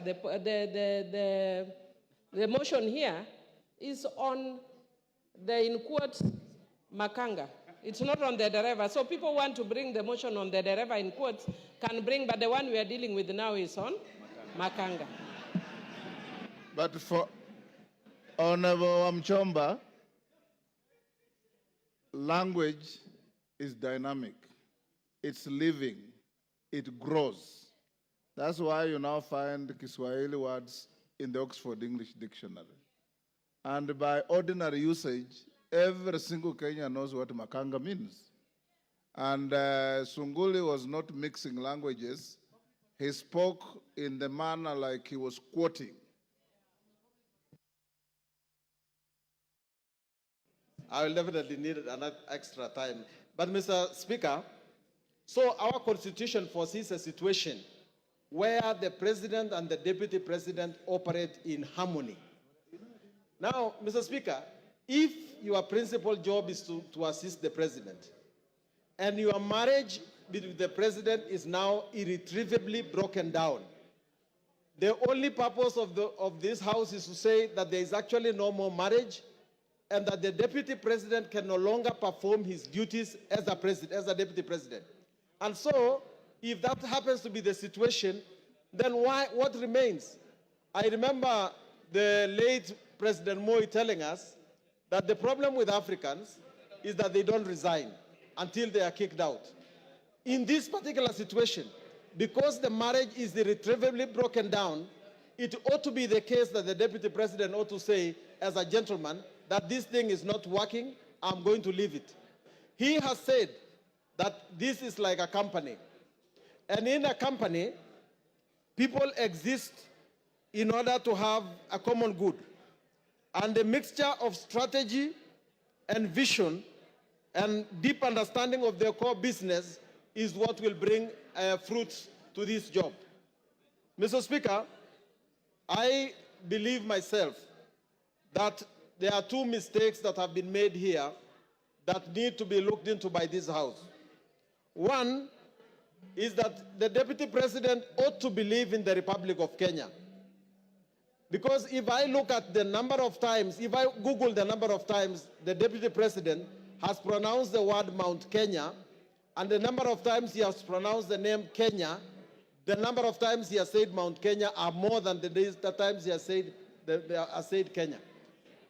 A person who takes the oath to be the Deputy President of Kenya must be a person who pronounces the words Kenya more than the one person who pronounces the words of his region.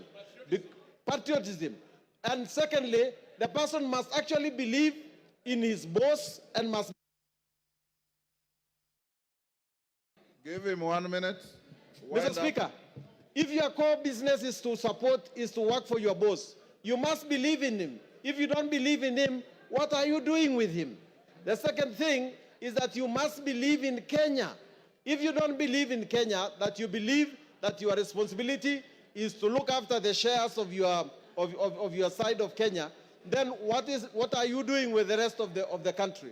Mr. Speaker, I want to finish by urging that next time we appoint a deputy president, next time the president appoints a deputy president, let him understand that that is a serious business. You must appoint a person who will actually understand that he's going to be a president if something bad happens. Don't do it just because he brings votes. Let us be serious about this responsibility, because that is where we are going wrong. Someone is saying that he qualifies just because he brought in the votes, not because he can actually appeal to the rest of the Kenyans and can be trusted by the rest of Kenyans. I therefore, Mr. Speaker, vote to impeach. Osoro. Thank you very much, Honorable Speaker. Honorable Speaker, from the onset, I want to state that I support this motion entirely without putting or proposing to put a comma or full stop on any ground that has been placed here, Honorable Speaker. Honorable Speaker, I want to remind the honorable members that Clinton was almost impeached, or the impeachment attempt against Clinton in 1998 was out of the Monica Lewinsky. Read your history properly. He was actually impeached. Exactly.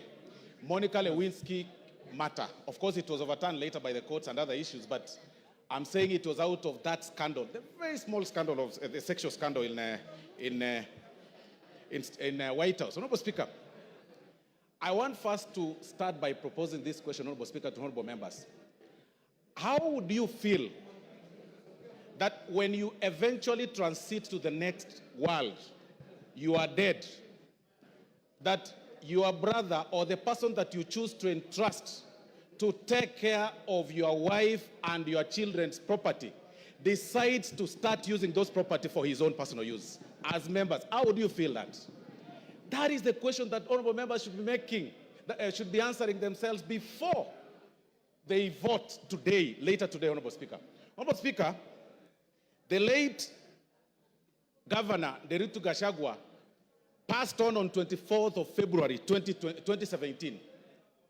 Between 2017, Honorable Speaker, to 2024, it is indeed true that the late governor then, amongst Mwai, Madenge, and Joroge, he entrusted Mr. Rigathi, the deputy president, as the executor of his will.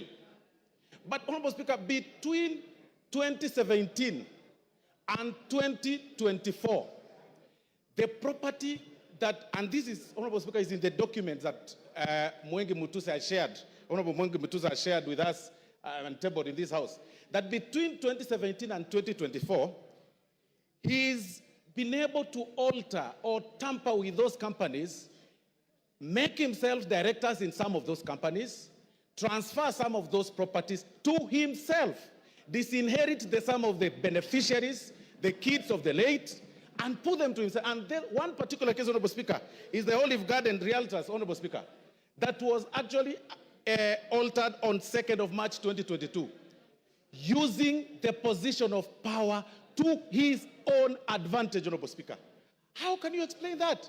He will then tell you, Honorable Speaker, that you know I bought, it's willing buyer, willing seller. Really? Does it mean that all your money that you've acquired, which is also questionable, the only property that you could identify is the property that is under the care or is supposed to help the family and the widows of your late brother? How wicked can we be? Then you come in full glare of camera and tell the members of the public that please let my brother rest in peace. I decided to hold this property in trust for them, when the brother, the kids, the widows, and the daughters and sons of the late are languishing in poverty and complaining and crying. It is total shame. You cannot use your position for that. Honorable Speaker, these are practical examples, and I'm telling honorable members to acquit themselves and go through ground 7, Honorable Speaker. It is actually on page 16 to 30. This is nothing but gross violation of the law, Honorable Speaker, taking advantage of their own power, Honorable Speaker. Honorable Speaker, and you know, even to prove that, you will realize that those companies, by the time the companies were some of them were being registered, the new ones, and the time the transfer of these properties were taking place, Honorable Speaker, the whole thing is actually contemporaneous. You need not to be a rocket scientist to know that clearly this is fraud and this is this was taking advantage of the late. I want to remind the Honorable Deputy President of the good book in the book of Proverbs chapter 15, verse 25, that the Lord will tear, that's what the Bible says, that the Lord will tear down the house of the proud, but he will establish the boundary of the widow. That is why we are here today. If there is no other reason that has brought us here, Honorable Speaker, it is to protect the family that is being disinherited of their property under coercion, blackmail, and threats. If there is no other reason, Honorable Speaker. And that is why, Honorable Speaker, even it's actually biblical again, in the good book, Honorable Speaker, of the book of Exodus 22:22, that do not take advantage of the widow, do not take advantage of the fatherless. If you do, and they cry to me, I will certainly hear their cry. And my anger will be aroused, and I will kill you with the sword. Today, we are using the sword, today here, to protect, and it is biblical, it is religious. Today, we are using the sword to impeach you, just to protect the children that are suffering, that you threatened, that you blackmailed, that you told that if you dare speak or utter a word, I am the Deputy President of Kenya, elected by 7.2 million people. I will finish you. Finish who? We will finish you today in this floor of the House. Honorable Speaker, I mean, there is nothing more for me, Honorable Speaker, on this matter. There is nothing more than cabinalism. I mean, really, like you are left under the care of the properties of your brother. Then you take them to your advantage. Your immediate brother. Then on TV you tell us that, you know, in the will, my brother gave me, and then he gave my wife, then he gave my sons. What about his children? What about his widows? What about his sons? What about, how proudly can you say that you are only enjoying the property of your brother? For that reason alone, Honorable Speaker, we say Gachagua must go. If there is no other reason, today, Gachagua must go. Honorable Speaker, I relate this case with the case of, I relate this matter, Honorable Speaker, with the Spelunchian explorers case, Honorable Speaker, where the members... Yes, Kipchumba. Timothy Kipchumba. Honorable Speaker, I rise pursuant to Standing Order number 91 on the issue of statement of facts. Honorable Speaker, is it in order for the Honorable Soro to claim that the Honorable Rigathi Gachagua disinherited the wife of the late brother? Honorable Speaker, can he table the facts before this House that he disinherited? Honorable Kipchumba. Order, Osoro. Honorable Kipchumba. Those are the facts that the move of the motion placed on the table. It appears you probably were not in the House then. Finish up, Osoro. Honorable Speaker, I'll refer the Honorable Member to pages 16 to 30 of this very motion that was tabled in this House, Honorable Speaker. And these are facts. And I've also said that, Honorable Speaker, on this particular matter, the threshold is on the 2/3, and we're also working on the balance of probability. We are looking at this matter on how the facts relate or place themselves on the table from the transfer of the properties and also the registration of the companies. I mean, it is clear the facts are contemporaneous. Nobody, unless you don't need to be a rocket scientist to identify this whole thing, Honorable Speaker. And that is why, Honorable Speaker, for this reason, for this very reason, Honorable Speaker, I want to say that I support the impeachment. Please, let's make it early. Even if it is 6, Rigathi Gachagua must go. TJ Kajwang will be the last for the morning. Mr. Speaker, just confirm to me that I can see that there is 1 minute to the hour. Thank you very much. Mr. Speaker, I rise for a very simple reason, that if there is any member who came in this chamber believing that we or the members are going to impeach the deputy president without reason, they can listen to us and we can give them the reasons why we stand noonday to make this presentation. First of all,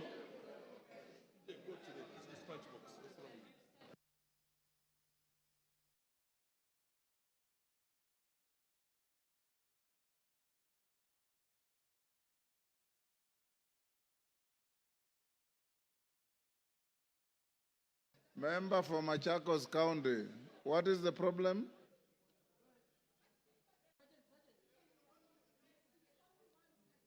What about the dissenting voices, Shuan? The speaker has no way of knowing who is descending. Yes. Go on, Kajwang. Yes.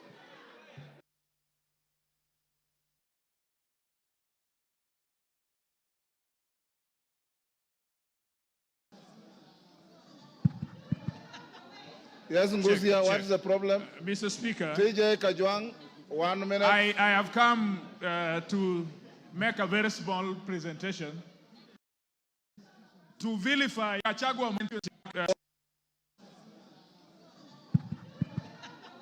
Yes, Ngusia, what is the problem? Mr. Speaker, TJ Kajwang, 1 minute. I have come to make a very small presentation as the member of Ruaraka. First of all, having seen that the motion has been signed by 291 members. This House, single constituencies are 290. If 291 have signed and will vote, Gachagua must go. Number two, we have not come here to vilify anybody. We have come here with facts, we have come here with evidence, and we have come here with the law. I want to be in a country where my son and my daughter, if he qualifies and if he's eligible, will get employment, will do business, will walk proud and tall, not because he comes from Waondo village in Nyanza, but because she or he is eligible. This politics of everybody must come from Mount Kenya. Mount Kenya. Usiguze mlima. Usiguze milima. We must show, Mr. Speaker, that this country is for us all. We must show, Mr. Speaker, that there are no people who are entitled more than the others. That there are people who fought for Mau Mau more than the others. Or that there are people who are more populated than others. And so this idea that they work for Kenya Kwanza government and that they must eat, it is their time to eat. This deputy president his mentality is that he got votes for President Ruto, and so it is his time to eat. For that reason only, I would vote, because I want a situation after we are through with elections, everybody, including me, is served, because I pay taxes like everybody else. For the deputy speaker to go to... Yes, Wamjomba. There's a point of order. Mr. Speaker, is the member on the floor? Which order? Mr. Speaker, I'm addressing Mr. Speaker. You are not the Speaker. I am addressing Mr. Speaker. Stop heckling. You are not the Speaker. I'm addressing the Speaker. Go ahead. Mr. Speaker, is the member Honorable Kajiang in order to say that there is a mentality that the deputy president has a mentality to eat? Does he have any gadget to measure mentality? Is that a fact? Can you prove? Can you prove that there is a mentality? Which gadget do you use to measure mentality? Go on. Check. Mr. Speaker, first of all, pronounce my name properly. I'm not Gachechua. I am Kajuang, not Kanjoang. Number two, Mr. Speaker, this is a problem. Everybody, I heard them call it Raira, Kanjuang. Some of you must learn that we are in a country for everybody. Nobody is powerful than the other. Nobody comes from a section of community. Today we will show that this country is for everybody. Mr. Speaker, there must be hygiene in leadership. There must be hygiene. You cannot trade with government, and you are the deputy speaker, deputy president. Sorry. You cannot trade with government, and then you are the deputy president. You cannot trade with government, and you are a state officer. Even you who are sitting here, stop trading with government, so that you only have one work, which is an elected member of this house. So evidence has been laid before us, and we are clear on page 16 of this evidence that him and his family, first of all, he thinks that his family, it is all right if his family trades with the government. He has not read the Leadership and Integrity Act. You yourself, your wife, your mother, your son, your daughter must not trade with government, so that we allow enterprises to grow out there. Mr. Speaker, only on that basis, I think that there is a situation here which we must save. The third one, Mr. Speaker, he is principal assistant to the president. If we don't deal with this thing today, all vice presidents or deputy presidents will think that the president is age mate. There must be a distinction between a president and a deputy president. This one, at least the president has allowed him to chair the cabinet. At least the president has allowed him to be the chairman of IBEC. Now, well, the law has allowed him to be the chairman of IBEC. What would happen if, as the chairman of IBEC, he is only giving budget allocations to people from Mrema? What would happen if he is the chairman of IBEC only giving budget allocations to people of his family? Mr. Speaker, the last thing I want to say, this presidency as it is so dysfunctional that even if we left it today, there would be a problem in presidency in such a manner that would undermine national integrity and national security. I don't need the information. I just have 1 minute to go. Thank you. Finish up. Yes, Finish up. Yes, Mr. Chairman. Mr. Speaker, we are not going to impeach him because of what that speaker had talked about, that we are lynching or that is a mob. We have carefully considered, and the law is that we are not talking about civil liability or culpability. We are talking about accountability. We are talking about political governance and political responsibility. And so all those things that he has said out there, he must take responsibility for. And we are politicians. We are not a court of law. He will be tried in Senate. Ours is just to initiate this process. And the Senate will ask very pertinent question. He is saying that all these things he got from his brother and so on. They will investigate and find out, did he pay tax for them? When he filed his report and said that he's worth so much, did he say that he also got something from his brother? Now, no, it is not here. You don't know. These things are asked in the Senate. It is the Senate that is the trial chairman and the investigating. So the Senate will also ask his return forms. He's also re-asked the KRA forms if these information are consistent.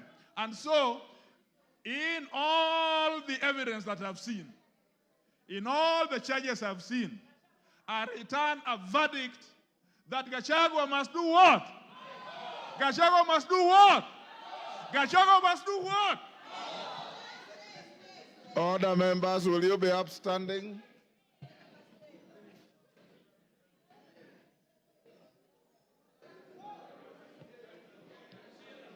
Order, honorable members.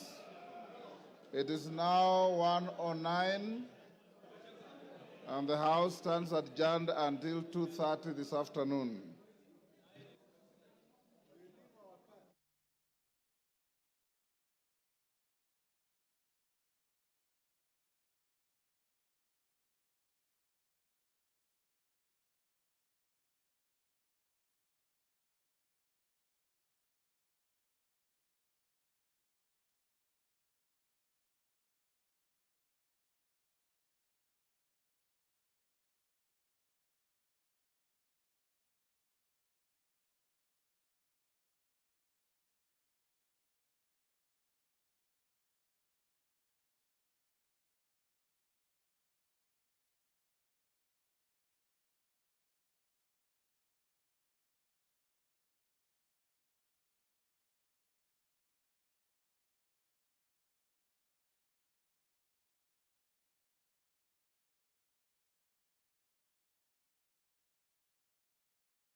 Gracias.